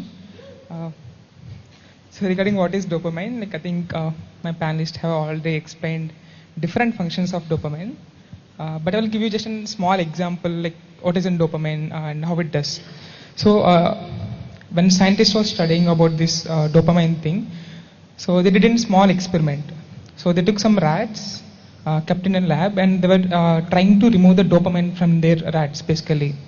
And what happened here is like something very fascinating. So after removing the dopamine from the rats, like even when you keep that food just 10 inches away from the rat, it won't eat. So like now I just iterate the statement what Ashwin said. So dopamine is something which is very fundamental for the survival. So if you don't have dopamine, let us suppose, if none of us has dopamine, we won't do anything. We won't have any motivation to do anything. When I meant anything, we won't even have motivation to eat. And here I want to tell one more example. So here if you see the entire timeline of entire human history, humans were always striving to have food, have shelter, and also have to trying to find a mate. So all these things are fundamentally coming from dopamine. So that's why we say dopamine is the thing which is very basic and very fundamental for our survival. That's wonderful. So hope you all got a basic understanding of what dopamine is. So let us understand a science behind this dopamine. So over to you, Ashwin. Yeah, it's a pleasure to answer this question. As I said, dopamine is one of the essential substance for survival, but it's a silent killer also. Because most of in modern era, we are trapped in the loop of addiction and dissatisfaction. So how the molecule works in our brain is actual dopamine, when you start rewarding yourself to achieve something, the real dopamine hit in your brain, it leads to that task should be completed. So when you do something reward us to ourselves, the actual chemical component fulfillment is done by serotonin. This is the happiness hormone, but dopamine is the pleasure hormone. So this is the basic difference between dopamine and serotonin. But this modern world, the dopamine was trapped, that was hijacked by supernormal stimuli. This simple term we called as artificial dopamine. Main example, ultra processed food, junk foods, social medias, pornography, work alcoholism. These are the easily available in our hand. So these things will trap us to the fake dopamine. The main mechanism running behind the brain is there is a pain pleasure system. Consider your brain act as a seesaw. There is one side you put pleasure at a high level, that's a dopamine state. The brain will manage the equilibrium to counterweight on pain side. They put the same level of dopamine pleasure into weight side. So this equilibrium state will maintain always. This is called homeostatic state. This state, once you balance this state, means you are in normal level of dopamine secretion. But if you are in addiction stage, that you are not tolerant to dopamine, means you are consuming of alcohol, drugs, social media, the brain will put more weight on pain side. That time you won't feel the real happiness of dopamine. That time what will happen means you are continuously addicted to that substance. There are addiction leads to 5C concept. The 5C mainly flow on in all our life. That's first. Ashwin, so you said till whatever you have shared, that's perfectly fine. Yeah. But what is this 5C concept? Let's next come over to that. But before that, let's move to Arpita. Sure. So Arpita, like what would you say on the dopamine trap? Yeah, so the dopamine trap, I would just quickly like to give a very common example that everybody on our phone has notifications on, right? I guess most of us has our notification on, and our brain actually connects with the sound of the notification. First 100 times it won't matter that much, but as soon as it crosses the 100th time, our brain connects the sound of the notification that yes, something unexpected, something funny or something important might have came on my like phone, might have arrived on my phone. It could be anything, like it could be a spam message also, but our brain wants to feel the taste of that unexpected, unknowing content which is arrived on our phone. That is what gives us that dopamine hit. Our mind is thinking, something funny, something important might have came on our phone. But again, as soon as we open it, the dopamine hit is like stabilized, plain. So yes, I would connect it with notification, and yes, social media also, like scrolling pattern. I would just give a quick example of it. There was a designer, my side hustle is designing. So there is a designer as a Ruskin, if the name is right. So he designed the concept of infinite scrolling. Now he is only apologizing for that concept, and he wants that concept to die. Okay, just he invented that concept so that like we don't need to hit the next page button, and we can continuously get involved with the content which the system is trying to deliver to us. So yes, that is one thing regarding that. Cool. Thank you. So, Dikshit, how is this dopamine trap affecting in your or any of our students' education system? So dopamine it's affecting students' learning based on instant gratification. If you see before 2000s, students were studying only through books, libraries and all, and their only goal was to read through books, not through using YouTube videos and all. Now what it came, one shot revision and full pack-up study and only digital studying. I don't say that is not bad. The major dark side of that is that in Chrome you'll be seeing many tabs. In one tab there will be YouTube, in another one tab you'll be having Netflix, in another tab you'll be having study. 90% you'll be going for Netflix and YouTube. And last, when you get some time, hey, let us study. That's what you'll do. And you'll feel like, hey, I studied more, let me take some break and let me watch some movies. So this is the situation happening in the education system now. So what would I say is that rather than studying more in a digital way, just fix to a minimalistic way where you can study only the thing you wanted to study. And the major thing is that the concentration is dividing here. One time you will watch reels and shorts and all, another time you will be watching YouTube, you will be studying. And the brain will like, what bro, why bro? It's like that. So my suggestion is that just stick to one thing. Like if you want to watch video, watch video. If you want to study, study with the same tab. So that you'll be getting more focused and more concentration. Thank you, Dikshit. Sneha, so we all understood like different perspectives of dopamine trap, like how this is leading to suicides.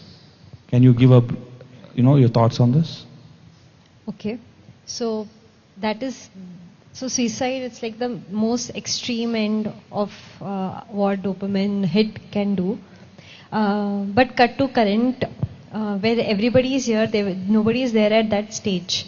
But there are still certain people who are and who have maybe crossed that stage. And how do we reach to that? So now first thing to understand, what is creating the dopamine hit? Like, what are the things?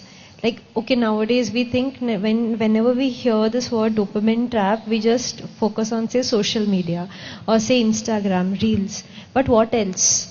Like, for example, Vishwa started with how many apps you have in your phone. So our world is now, it's become our phone. Like, we are going less outside. Instead of interacting with friends, we are interacting with ChatGPT, Copilot. How much ever time we're using those shortcuts, that is the dopamine hit that is giving us quick rewards. It's not only Instagram. Now, what happens, like, for example, a streak that we are trying to create in Snapchat, or a reel that we are doing, or a story that we are posting, like, it just goes on. There is no end. Also, it comes with food, like what kind of food we're eating. Now, how it works, all these scenarios, you can say it's a real life, but not a real life. But life starts in real life. That's where we have to live. And what happens when we are stuck in real life, we imagine that our real life will also be in the same manner. We'll be rewarded in the same way everywhere, whether we are studying, like he said about education, and how many time of pauses we take as compared to how much time we spend in studying. So when we open a book, it doesn't give us that hit of dopamine. It doesn't. When we, not even say, for example, academics, there are n number of books that you can read, be it any topic. And many writers have written amazing books. But whenever we open a book, a person who we suggest that, okay, you read a book, they say they are not interested. Why? Because it doesn't give the hit. Be like, for example, you are not a student. You are, pursuing job. That work is not giving you the dopamine hit. But whenever you drink, say, tea, coffee, what happens when you drink tea and coffee? Instant you get energy, you get that hit. So just for doing some work, we are dependent upon food, say junk food. Now, tell me one thing, how many people like Maggie? Most of us. We so less. Definitely if I get a bowl of Maggie, there will be line. So, so that's how it is. Now, do you know why Maggie was banned? Anybody? Anybody can raise hand and you can get, anybody, do you know why it was banned?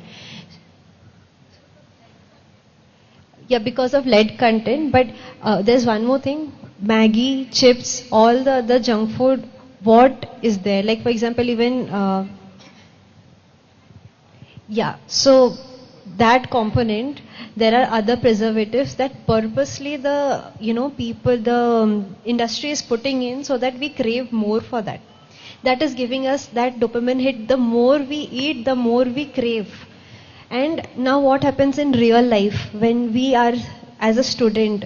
Now we are not able to, now for example, earlier the reels was like 1 minute. Then it came down to 30 seconds. Now the reels are now cut down to 15 seconds. Yeah, that's how our attention span has reduced. 1 minute, 30 seconds, 15 seconds. That is how we are the rats for the industry. The social media industry or any other industry, we are the rats. And they are experimenting. Okay, let's give these people 1 minute. Then see how 30 seconds, how 15. Earlier, anxiety, depression. Like, have you ever heard of like your parents telling, in our time we were so anxious? No, they will never tell, no. So currently mental health is so much of focus. That's so much of topic everywhere. When everybody is saying, I am going through depression, I am getting anxious. Earlier we never used to use these words. But now what has changed that is creating these things? Now I am a student, I am trying to read. I am not able to focus. First thing, I won't be able to get that rewards, that is marks. Then I will compare. That is the FOMO. in social media, whatever they are creating, you can say a scenario, they are creating something all good scenario. Like everybody is achieving, everybody is earning money, everybody is becoming famous, everybody is, all the beauty products that they are marketing, everybody is becoming beautiful. But that we are not able to match. The fear of missing out, the dopamine hit that we are not getting with the regular activities, exercising, meditation, spending time on whatever we like, our extracurricular activities, we are not getting that dopamine hit because our attention span has reduced. How books will make us, how it can be more attentive, we have forgot that. So that is why everybody is becoming more anxious. They are deprived, just like rats. When they become deprived of dopamine, they will become crazy. They will not understand, okay, why, where can I get that dopamine hit? Just imagine a drug addict. Drugs are also giving dopamine hit. Now imagine that if you don't give that person drug on the correct time, just imagine any movie you would have watched. They will become restless. They will want it. The moment they get it, they will be like relaxed. That's how attention, dopamine, every other thing is doing to our brain. It is making us anxious. The more we get into the trap, the more we are anxious. And if we don't get it, we are depressed.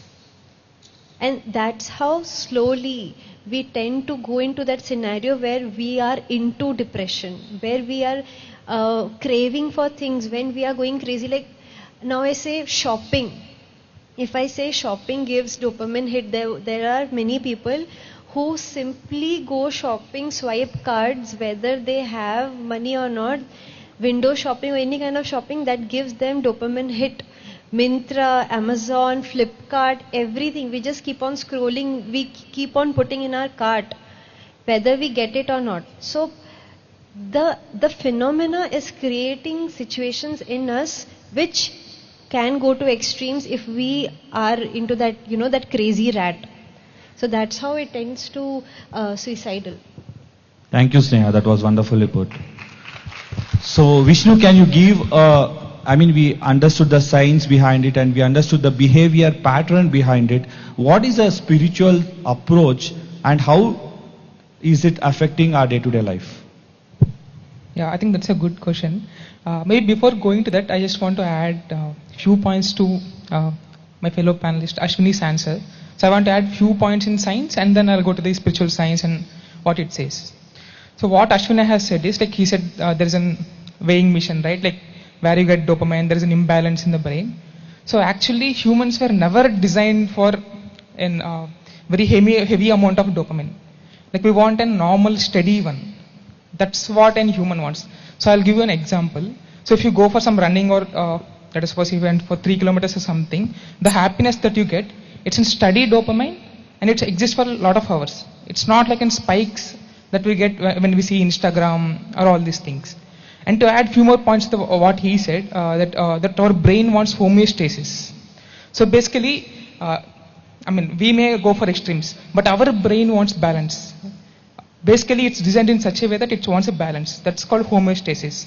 So what's happening is, everyone thinks because we're going for more and more dopamine, we are getting addicted. That's what everyone is thinking. But what science is telling is, like we have this weighting machine, what Ashwini has said.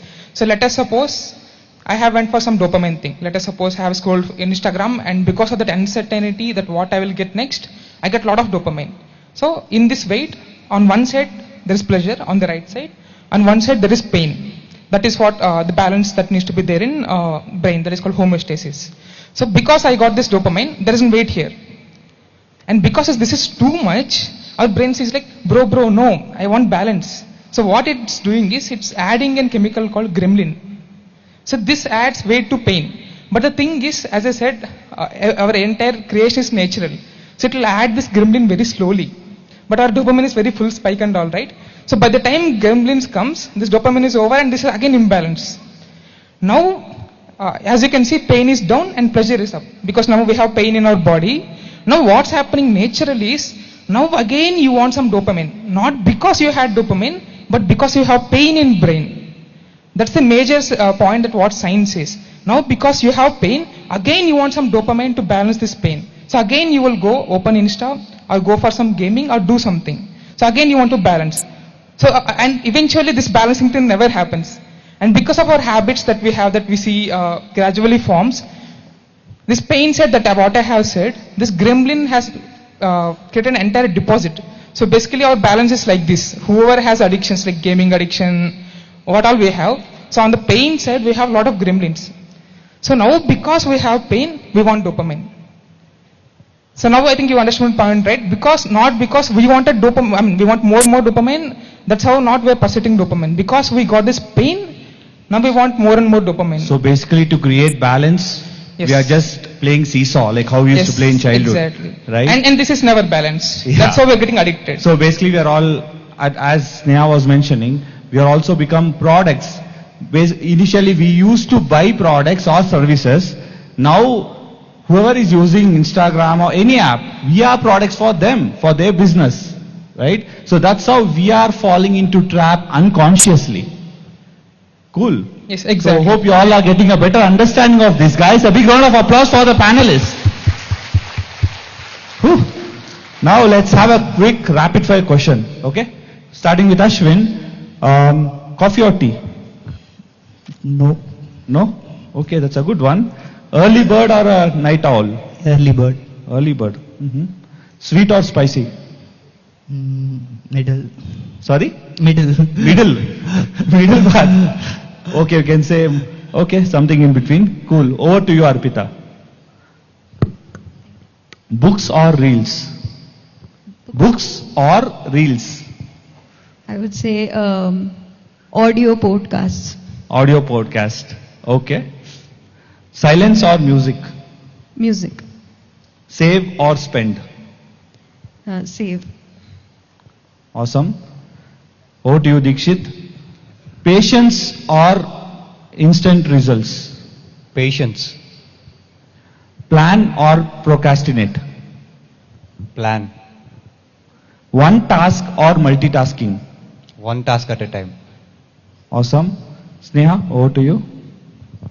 Peace or excitement? I think I want both. Depends, actually, both. Reality or virtual world? Reality. Long-term goals or instant fun? Long-term goals. Awesome. Over to you, Vishnu. Discipline or motivation? Discipline. Phone free for a day or with phone throughout the day? Free for a day. Who controls whom? You or your phone? I wish I control myself. So all these rapid questions, I mean, all of them, most of them chose positive one. But if you can relate, most of us choose motivation over discipline. We want motivation every day. But in reality, discipline is what creates the results. Right? So we have one last question for all of you, starting with Ashwin. So you are saying about the 5C concept. Yeah. Can you just share it shortly? Yes, I continue where I left. Behind all this trap, addiction is the main root cause. So how this addiction works, what is it philosophy behind it? Means there is a 5C concept. First one is curiosity. Before you are motivated to do something, there is curiosity inside you. I want to try this, I want to taste this food. This kind of curiosity will start from your inner side. So next C is cravings. Once the curiosity happens, the cravings to procure that substance, it will happen in your mindset. Then third C is compromise. Once you have the curiosity and cravings, after that you compromise it for that substance. Even it's good or bad. For example, you take a drug, you are not a drug interested person, but you in a lifetime you want to try at least once. This is the curiosity happened in your mind. That cravings, at least one time I want to try. The compromise thing is, okay, I am not a regular drug person, but I want to try. Yearly once or something occasionally. This is the compromise yourself. Then 4C is consequence. Your environment will easily adapt you to procure or because in the world of abundance you have easily get everything in your hand. So the way you procure in anything you get the drug easily. So this 4C, the last one is loss of control. Once you travel across this 4C, finally once you tasted the drug means you get addicted. Okay, it's my last time only I am doing. This kind of excuses will continuously secrete, because this is the loop of dopamine. You are addicted to any kind of substance, either social media, drugs, alcohol, food. So this is the 5C concept you should remember when you are addicted to any things that release bad dopamine to your mindset, means you should alert them and check this 5C concept will comes under any addictions or not. That's wonderful, wonderful. The 5C concept was really pretty clear, the pathway how we fall into trap. So Arpita, what is that one addiction or one dopamine trap that you fell, and how did you overcome it? So it's a very common addiction which I also felt in trap, which is the scrolling part, the reels scrolling, or one more thing, playing games, online games. Although that I consciously overcame, but reels scrolling was the one which I am going to share personally. So there are lots of techniques to overcome these addictions, but I personally follow 3 techniques, 3 major ones from them. Meditation is definitely there. I will be going there also. First one is I discussed about notification.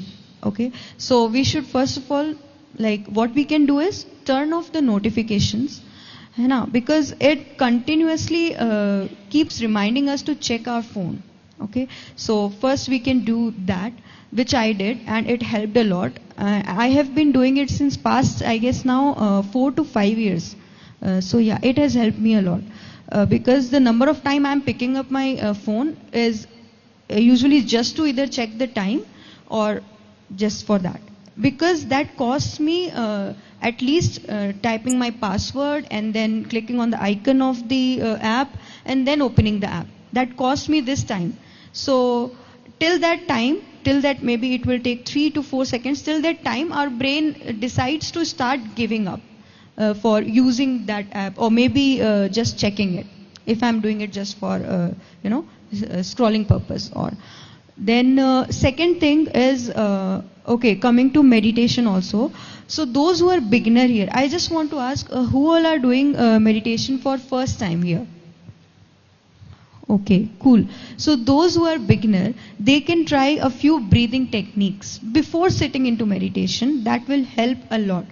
Even the one who are already practicing it, they can also try it. So a few breathing techniques could be the Wim Hof method. You can easily search it on YouTube and practice that. Then the other things are the DMT breathing, which constitutes your shamanic breathing, alkaline breathing, then your breath of fire, and then our Anlom Vilom is also there. So all these techniques you can follow before sitting into meditation. It will help you go into meditation deeper. Okay, and then focus more into meditation.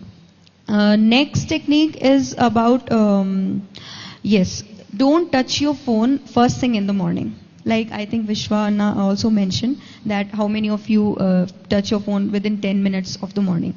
So as soon as you wake up, try not to touch your phone within 30 minutes, at least 30 minutes, give yourself.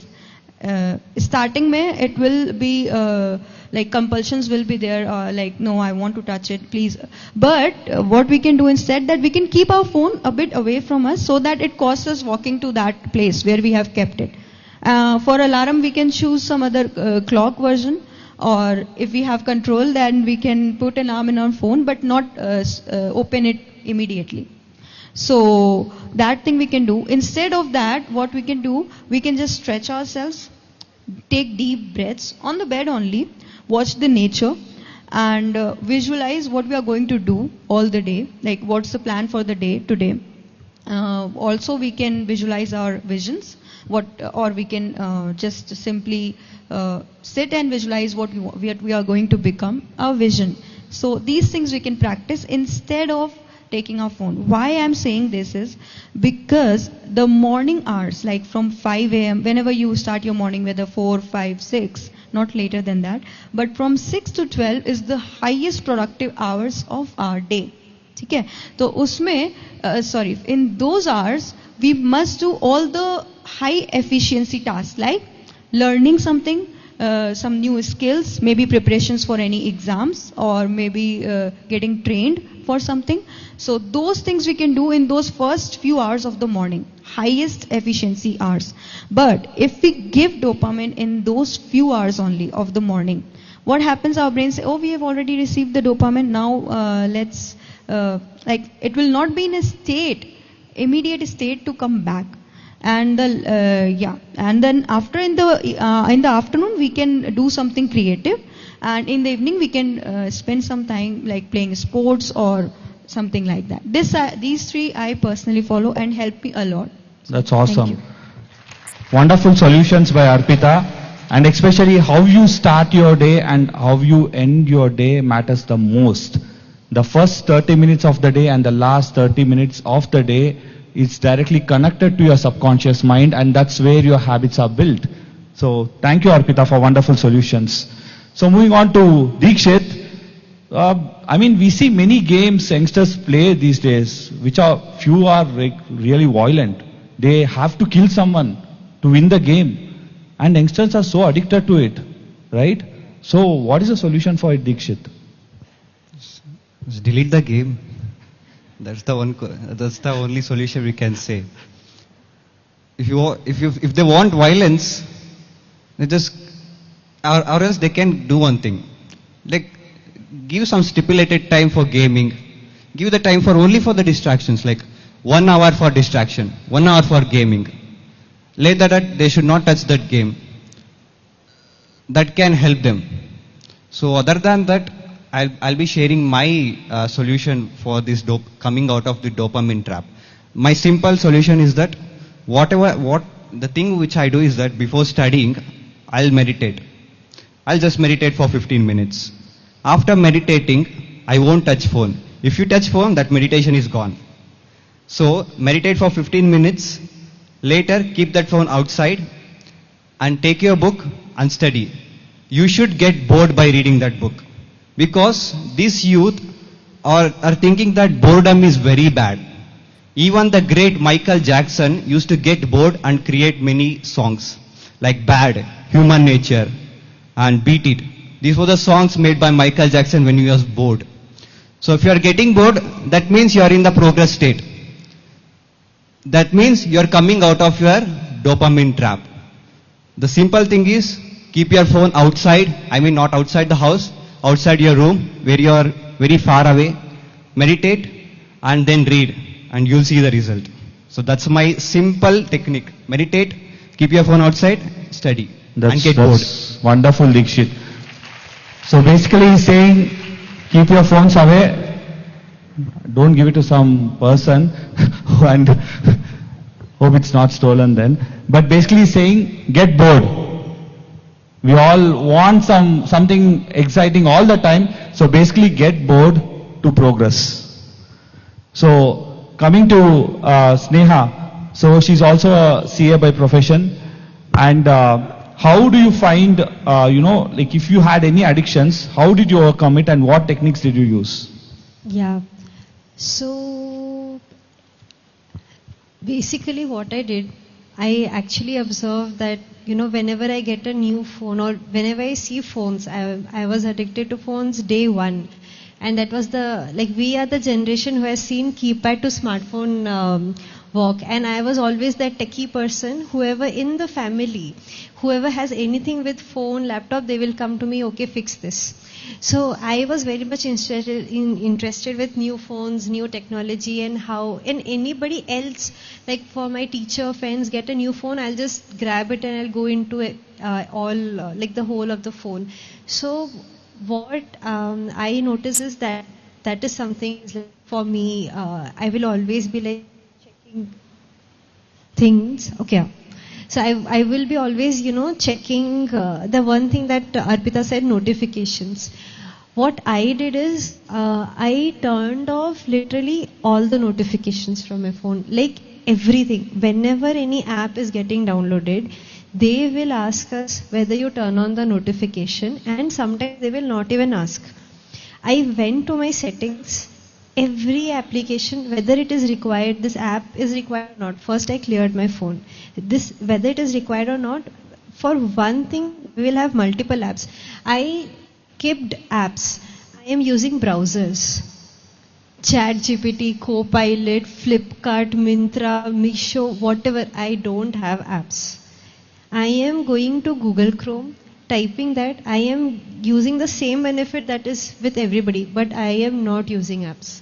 So skip apps, because apps, they're getting our data, they're studying us, they're monitoring every activity that we are doing.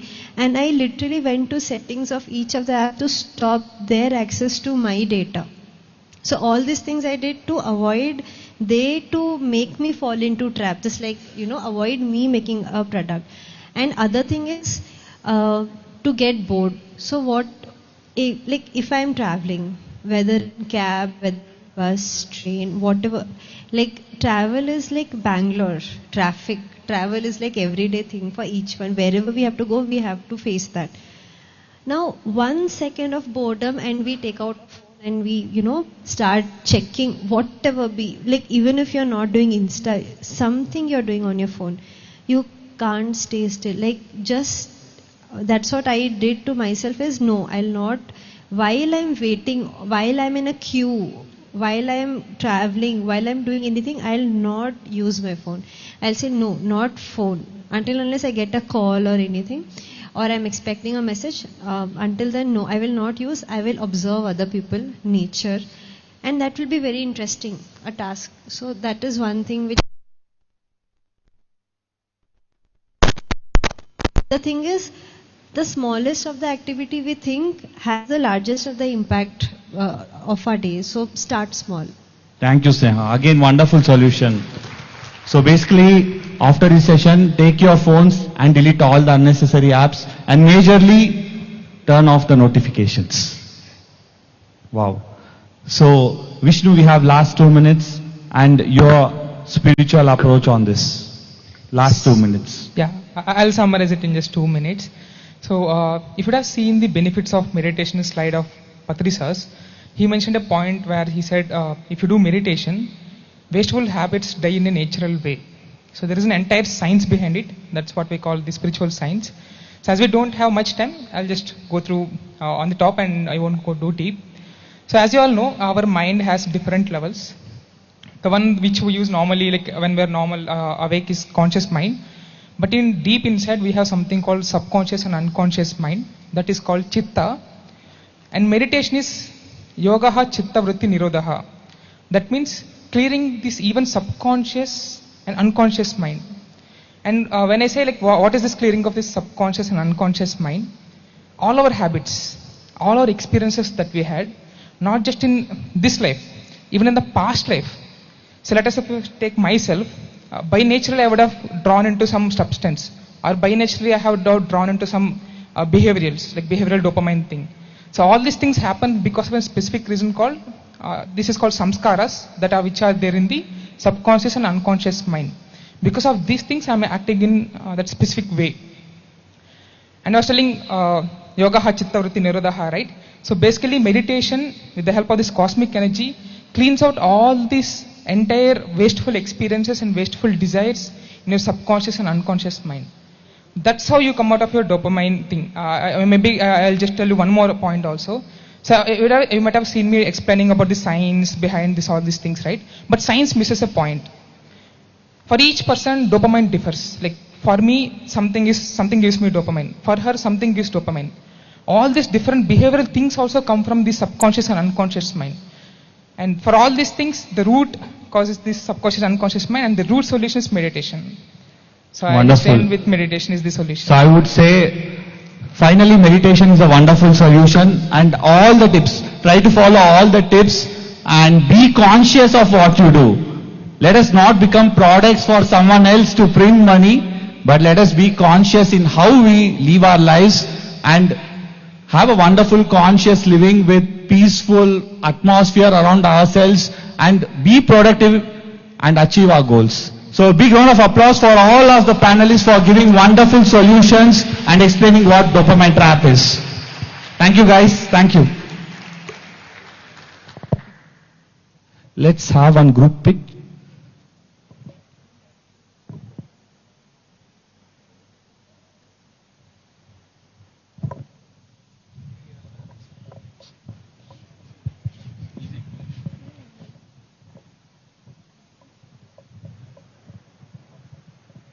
Guys, felicitation music, please.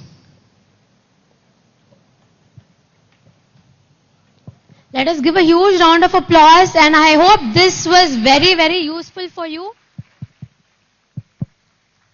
Yes. So how many of you understood this concept very clearly? The dopamine trap. Now a honest question. How many of you were using the phones when they were when they were discussing? See, I love the honesty. But yes, let's be conscious and keep our phones away for some time and just be in the present moment. Felicitation music, please. And huge round of applause, guys. Let's encourage all of them and gain all the wisdom and apply it in our practical lives.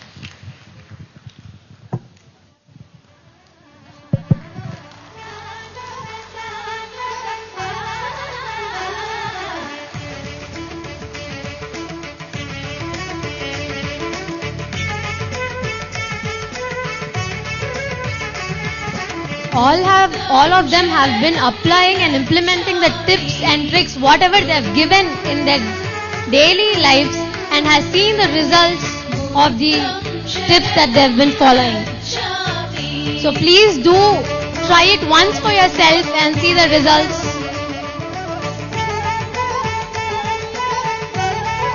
They have also been the core supporters and volunteers for PAIMA across all states and has been helping us constantly with all the events and other programs.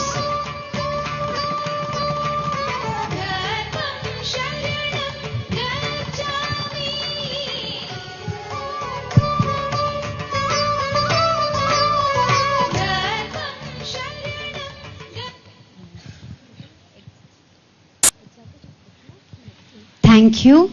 That was a wonderful, wonderful panel discussion. And as Vandana said, there are many, many takeaways. So there was a science behind it and what they have experienced, and they've also given us a lot of takeaways which we can apply. So and now the stage is over to Himashri. So there will be a beautiful Q&A with Shreyans Daga. Over to you, Himashri. How many of you are excited for Shreyans Daga sir's Q&A session? Yes? Excited. Let's give a big shout out. No, we're not starting. A big shout out. Awesome, that's the energy. Over to Himashri, guys. So, hi everyone. How's the vibe so far? How's it feeling? Can I hear some noise if it's good? Nice. I love that. Okay. So, now we have a chance to ask questions to an amazing speaker, entrepreneur, and more than that, a wisdom master, a master of PSSM, who's going to be coming online for us. It's none other than Shreyans Daga. Have you gone around the pyramid? Have you seen the posters and flyers? And there's so many quotations. How many of you have read those? Yes. So there's a lot of quotes that are by Shreyans that have been put up around. So now you know who it is. Shreyans Daga is the founder of Shreyans Daga Foundation, and he has been transforming lives of over more than thousands of millions of people. And he's an expert in spirituality, spiritual science. He gives spiritual science in a way that is easy to implement, easy to practice, and easy to understand. So any question that you have, big or small, this is your chance to ask.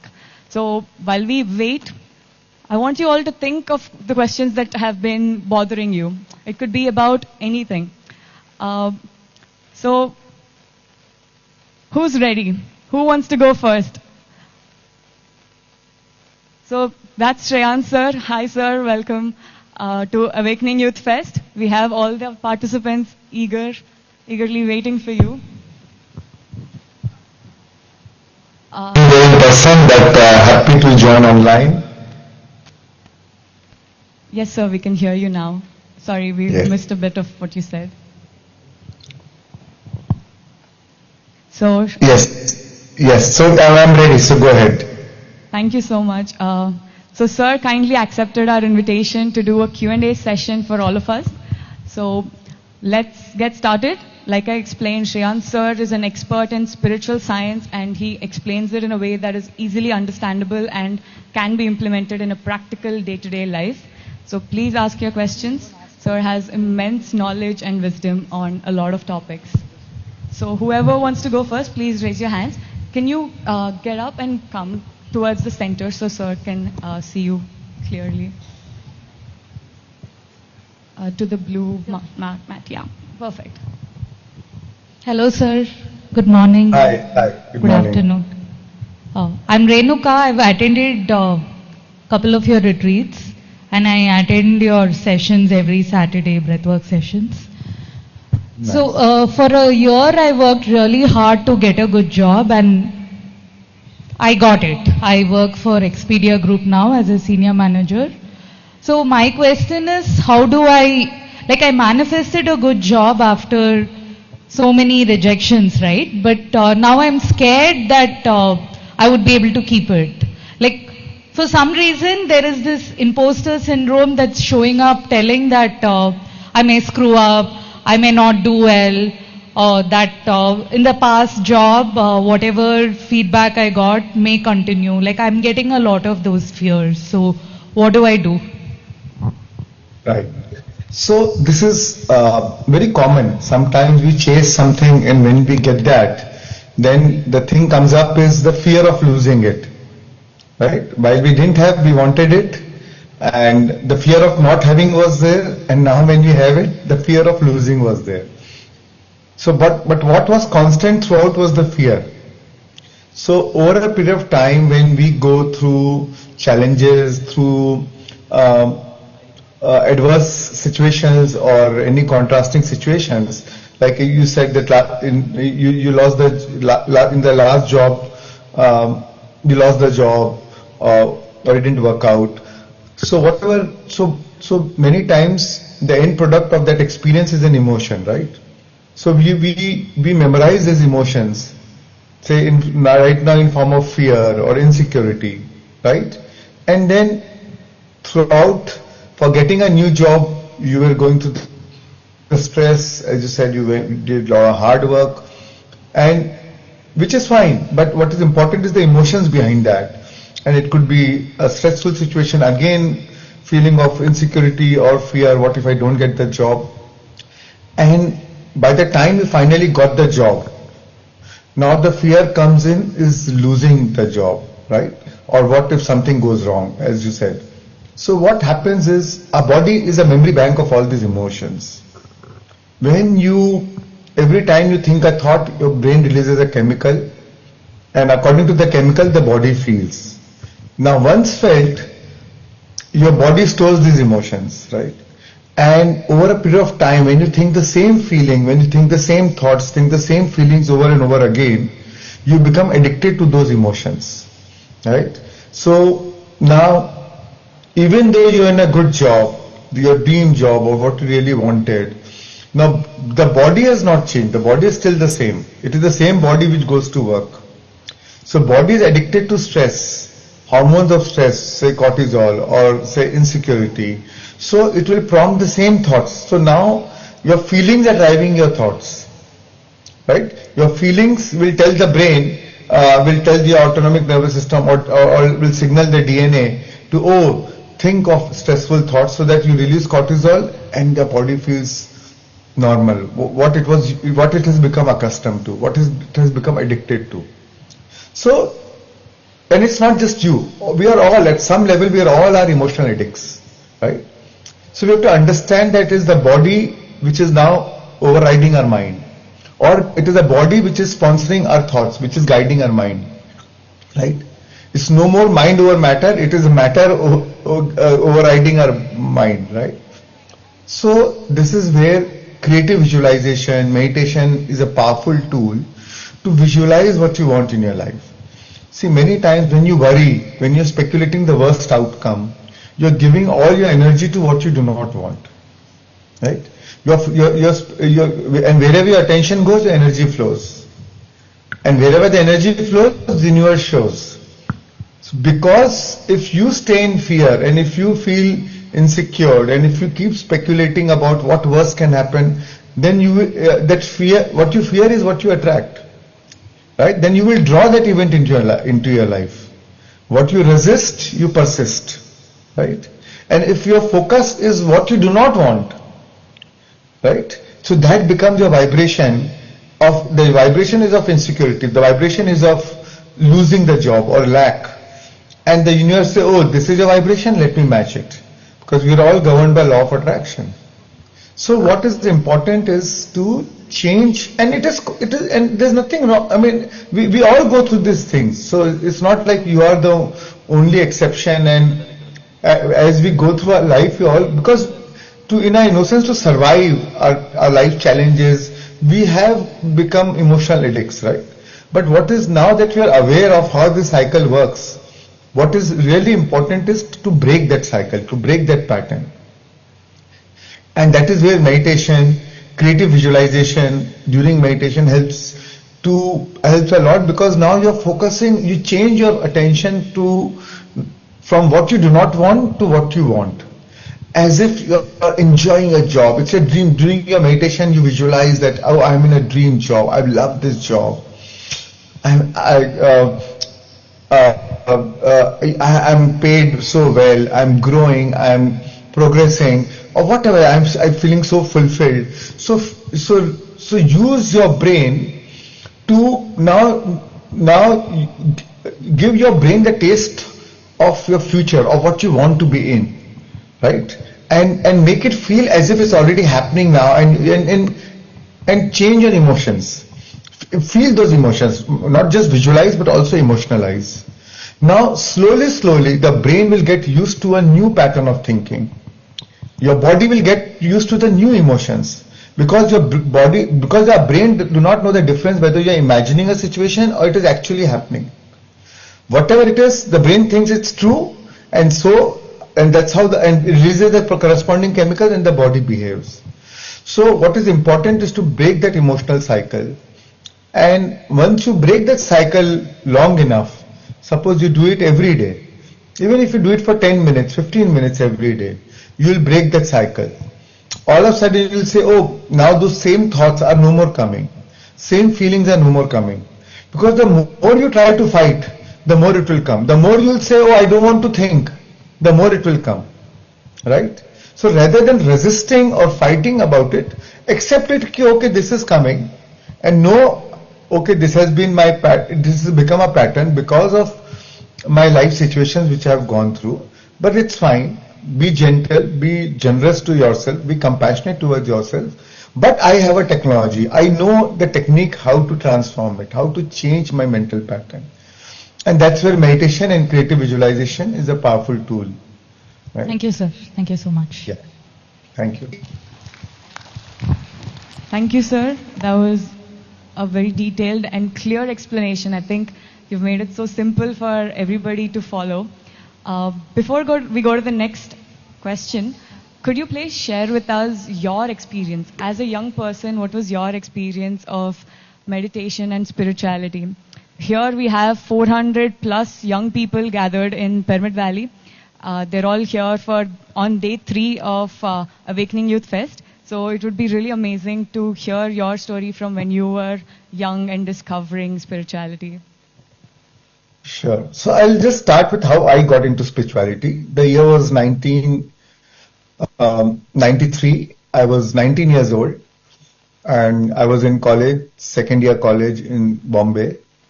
And suddenly I got to know that my father passed away. He was 46. It was a sudden death. And I was going through a lot of insecurity, a lot of fear about the future, a lot of grief, a lot of anxiety. I used to be sleepless in the nights. And during college time, I used to drink casually. But from a casual drinker, I became a compulsive drinker. I started drinking every night, every evening. And my life continued like that. I was in a semi-depressed state. I cut off from all my old social friends and only kept friendship with those whom I can go out every night for some drinks. So that is how I lived my life. After 2.5 years, I was detected with chest tuberculosis. And that was like a wake-up call to me that, oh, I need to do something with my life, because otherwise, if I'm going to live the life the way I'm living since the last 2.5 years, I'm going to die soon. And I have a responsibility towards my family, my joint family, my mother, my brother, and everybody in my family. So I have to survive. I need to live. So I was talking to my sister. She lives in Hospet, Karnataka, and she was telling me she had met Patri sir just few days back, and she was in touch with Patri sir, and she said, "Oh, Patri sir is coming to Bombay tomorrow. If you want, I can request him to stay with you, and maybe he can guide you." And that's how Patri sir stayed with me. And he saw me. That was taking medicines for the TB. That was my second day of medication. So he asked me, and I explained him, sir, what I was going through in last 2.5 years and my emotional state, and this TB now. So he said, your TB is like a fire alarm, but the real fire is your grief, your anxiety, your emotions. So you may, by taking medicine, you will shut the fire alarm, but you're not dealing with the root cause, the fire. So unless you overcome your grief and your survival-based, fear-based emotions, you'll then some other disease will manifest. So you're really not helping yourself in the long run. I said, but sir, I don't know any way better. He said, that's why probably I'm here today. And first time he said, and the best way to heal yourself emotionally is meditation. First time I sat with him for meditation, he was playing flute and he said, let's do it for 10 minutes. By the time I opened my eyes, it was 40 minutes. And I had a chest TB, so I was doing a meditation. I was feeling a lot of sensation in my chest area. And by the time I went, then around after 40 minutes, he told me to open the eyes. I couldn't believe that I sat for 40 minutes. First thing was, that was a surprise. And when I opened my eyes, I felt so calm, so peaceful, so relaxed, that feeling I'd forgotten in the last 2.5 years. And that made me really curious. Oh, there is something in meditation. There is, and what is the science behind it? So I asked him many questions, and sir was not like any other traditional Guruji types, he was very scientific in approach. He explained everything, the science of meditation, all my questions he answered. And then he told me, if you give me a commitment, sir was leaving next day. So he said, if you give me a commitment that if you meditate for 40 days every day, you don't need to take medicines and you can heal your TB without any medication. My first experience of meditation was so great, so I gave him that commitment. I was fully charged up because that feeling was so profound now. So I gave him the commitment. And sir was leaving next day, and I had more questions, so he gave me 2 books, The Power of Subconscious Mind and The Elements of Visualization. And he said, while these 40 days, I want you to complete these 2 books. Sir left. I started meditating every day. I was enjoying the feeling after post meditation, and that became my, motivation to meditate actually. Oh, after meditation I feel good, so let me meditate. And I got so hooked on to meditation that I used to meditate for like 3 hours, 4 hours, 5 hours in a day in intervals. But because after 2.5 years I started feeling good. So I was meditating every day. But again, I didn't want to leave anything to chance. Somebody told me, that fear used to come in. Oh, what if my TB goes worst? What after 40 days, if it becomes, if it really becomes too bad, because right now it was the early stage of TB, what it really advances. So somebody told me, why don't you do Reiki course? So I did a Reiki, next one weekend I did a Reiki course, another weekend I did a pranic healing course, another weekend I did a Silva method of mind control course. And my whole goal was, how do I heal myself physically? And while I was reading this book, The Power of a Subconscious Mind, first time I realized, oh, subconscious mind is so powerful. The concept of we create our own reality was very, very new to me and very empowering. Oh, if I've created my TV, I can also heal myself. That gave me a lot of confidence. And when I was reading the book, The Elements of Visualization, first time I realized, oh, the power of our imagination, or how imaginal acts can become facts. Right? So I was, at the end of the meditation, I used to see myself that I am fully healed, I am healthy, I am happy, I am joyful, I am partying again, I am back with my social friends, I am dancing, I am enjoying the music. So everything how I used to be 2.5 years back. So, and I was due for my chest x-ray after a month. Doctor had given me a medicines for 1 month. And I had appointment fixed for doctor after a month. Doctor told me, get an x-ray done and come back to me. So 30 days came and I got my x-ray done, went to the doctor. And doctor was really surprised. He said, this is the first time in my life I'm seeing a case where just with 1 month of medication, TB is completely gone. Now I didn't tell the doctor that I just took 2 days of medication, but that was a very profound and empowering moment for me. And I was filled with so much of joy and inspiration within me that, and so grateful for Patri sir that, one day he came, he stayed with me and he gave me a path and such a simple technique, and I healed myself. And I remember when I was walking down the doctor's clinic, there were continuously tears rolling down my eyes. And since then, and then that inspiration came to me that in this lifetime, I want to teach meditation to everybody. I want to not actually teach, but I want to spread meditation, and I want to help Patri sir to propagate it to everyone, and reach to my friends, family, or whoever I know to tell them about meditation and how meditation can help them.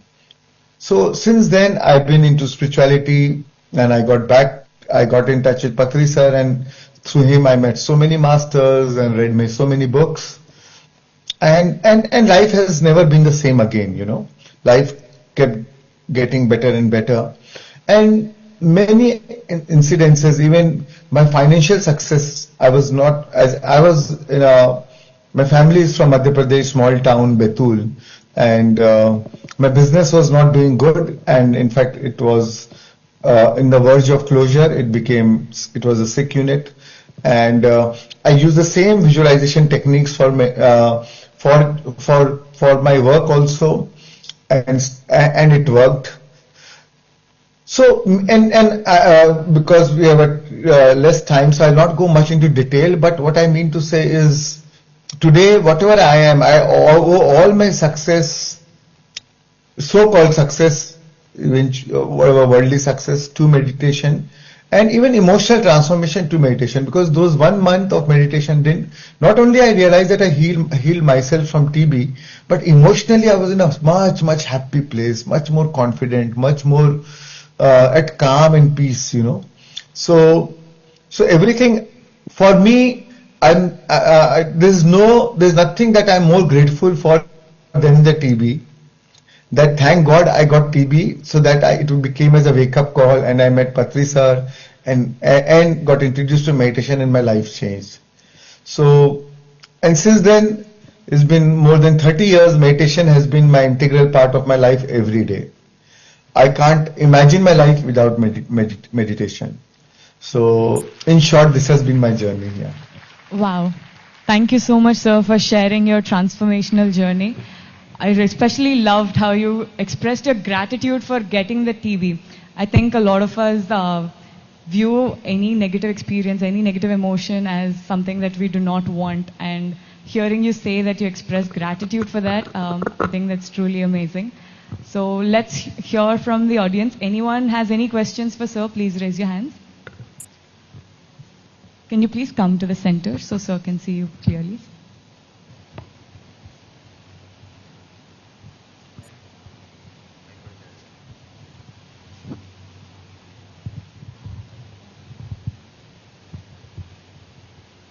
Hi sir, my name is Tanisha and my question is, I have two questions, both are connected to relationships. I feel like one pattern that I observed about me recently is that I get angry very fast with connections who are very, very close to me, and the reason for that is because I see them repeating the same action, something from which they can grow out of. Like for example, my friend, she was supposed to come with me for this fest and she had her plan fully sorted out and she was very excited for this. And earlier, before this, many times she has expressed excitement to come. She has wanted to come to places, but I always feel like she would compromise that for, for something else in her life, and then she'd regret about it later. She'd share with me and I'd just accept it. But I don't know why I felt, first of all, I felt very angry this time. I felt upset also, and I had to let go of it eventually, but that anger kind of stayed with me. I was like, I'm seeing this person repeating the pattern. I want to tell her, I want to communicate to her, and I did that, but I still felt like she could not, understand fully what I'm saying. And another question that I have is about boundaries in a relationship. Like, how do we set boundaries, healthy boundaries for ourselves, and understand boundaries that others set? Right. So, coming to your first question, so the anger is some form of resistance. Any negative emotion is some form of resistance to the current happening, right? Now, why is there resistance? What is resistance? Means non-acceptance to what it is. Now, because she is your close friend and you love her and you want good for her and you believe that if she come, it will be good for her. So your intention is good, but it is coming, but it is conditional. It is conditional with an expectation that she should honor or she should agree to what you want her to do, right? So the thing is, in a way you are trying to force her to do what you want her to do. So again, which is not correct. Secondly, if you're not honoring her own choice. See, at the end, we can inspire others, we can motivate others, or we can tell others. But at the end, it has to come without. At the end, we have to honor their choice, because their life is their choice. At the end, their life, it is their journey, right? And maybe you may think it could be good for her, maybe it is not good for her, or maybe it is good for her. But she has the right to choose her life, and what is making you angry is your non-acceptance to her choice about her life. So isn't it funny? And then we use it as an excuse. The anger is in you. The anger is not in her. There is an emotion of anger within you, and that is finding a reason to express itself. And now you are using as a friend, as a reason to justify your anger. So the truth is, if others can make you angry, that means they are controlling you. But anything outside which is not to your expectation will make you angry, and so that means those situations are controlling you. See, we cannot control, we have no, we cannot change others.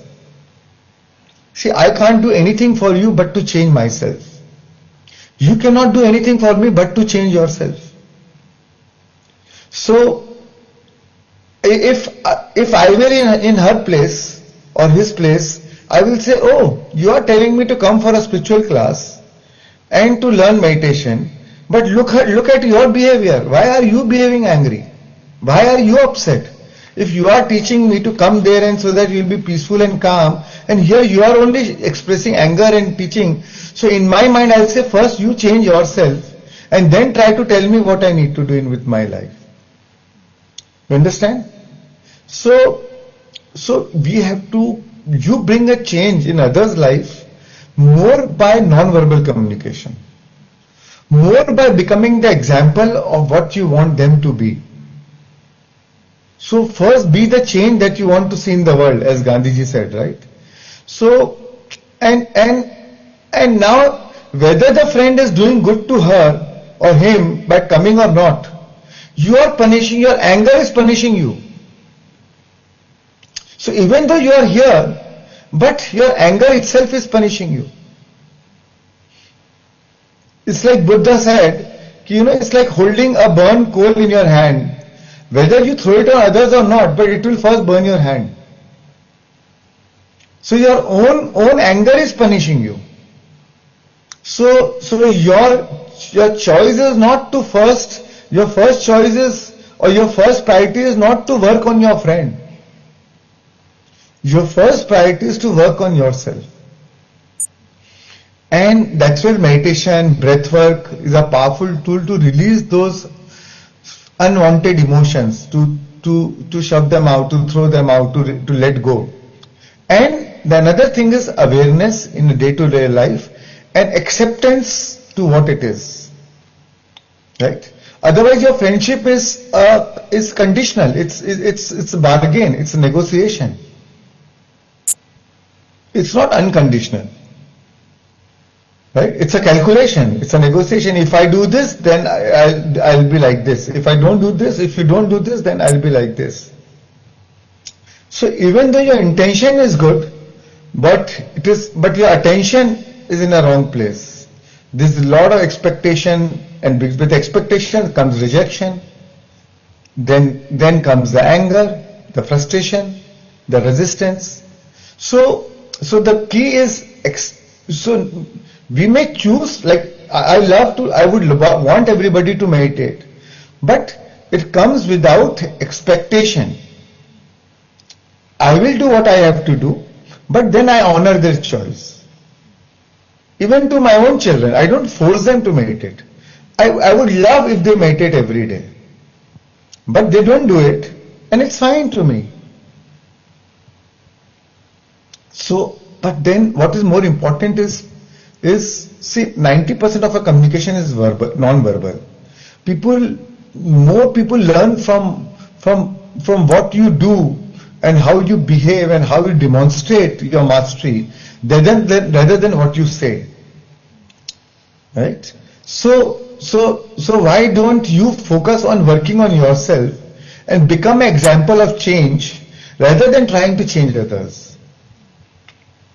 As Rumi said, yesterday I was clever, so I wanted to change the world. But today I am wise, so I am changing myself. Yeah.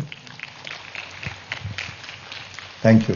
Thank you, sir. And what was your second question?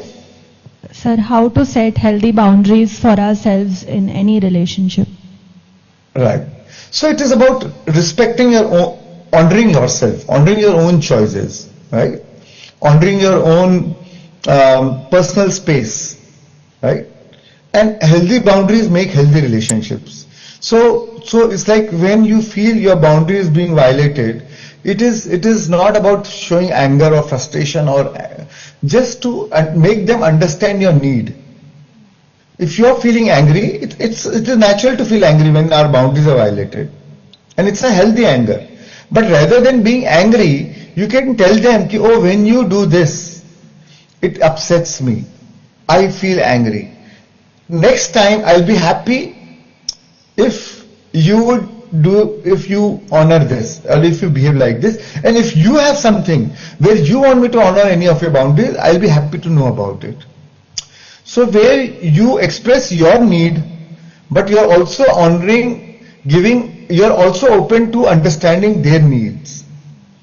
So where we speak in the language of needs, and the language of need is universal because all our needs are common. We all have basic 5-6 needs, right?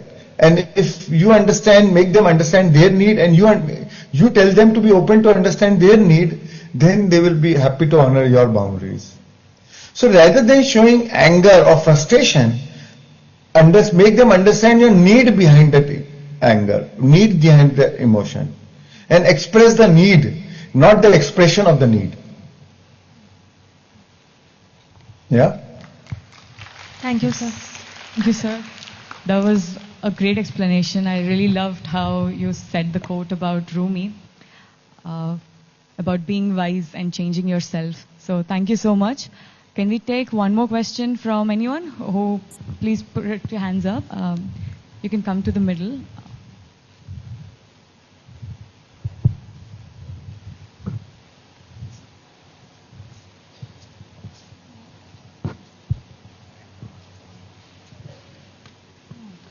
Hi sir, I'm a 16-year-old student studying in the IB program, which if you're familiar with, the IB demands a lot of your time and effort into like writing and prioritizing your tasks.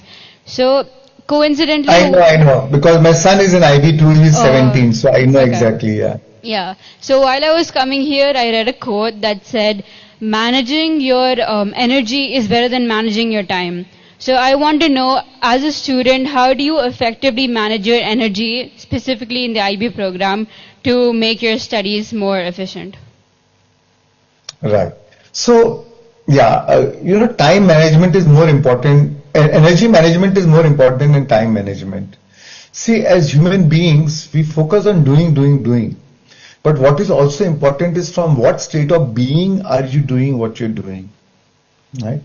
So, but especially as a student, when the work and when the social compulsion is so much, the curriculum is so it needs so much of your time, and curriculum itself gives so much stress. So I think this is a fault of our education system to a great degree, and also it makes it so competitive. But having said that, we are a part of that ecosystem, whether we like it or not. But somewhere, whenever given a chance, take time to enjoy life, to celebrate life, to have fun, right?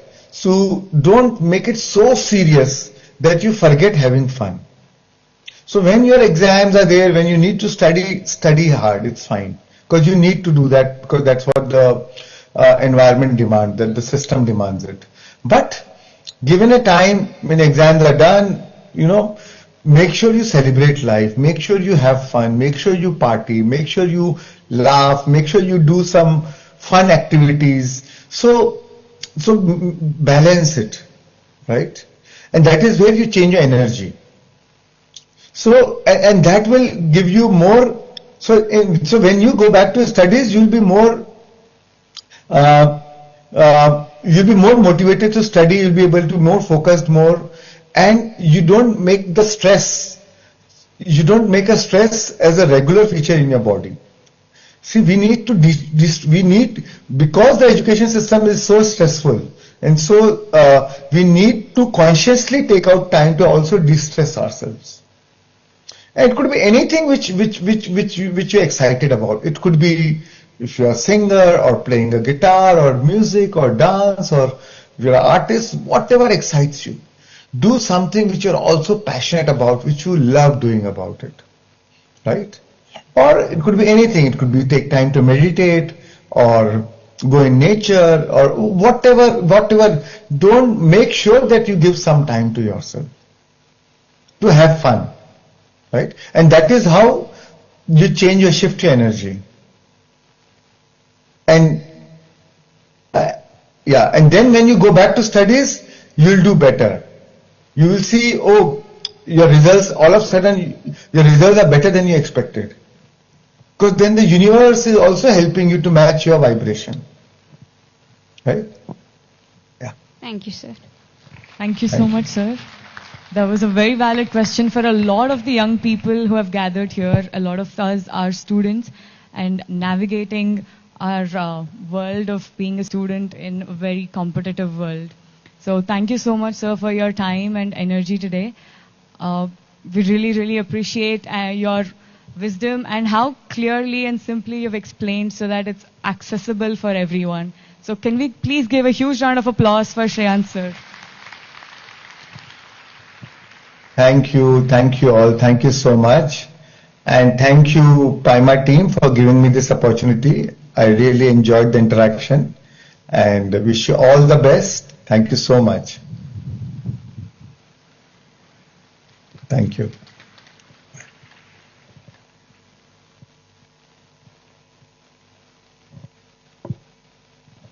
Okay, thank you everyone. So we'll go for lunch now. Before we go for lunch, and I want to make two announcements. One is that we'll have Mandala art session once we come back. So please bring your stationery, sketch pens, whatever it is that you have. And we also have the donation counter open. That's the second announcement. So if you want to pay it forward, you've experienced an amazing, amazing event. So if you want to make this happen for someone else, some other young person, so please contribute as much as you can. Donation and service are the best ways to create positivity in this world. So I encourage everyone to contribute as much as possible. There is a help desk downstairs where there is a donation counter as well, so you can donate there. And there is also a donation counter near Annadana. So thank you everyone. See you all again in 1.5 hours.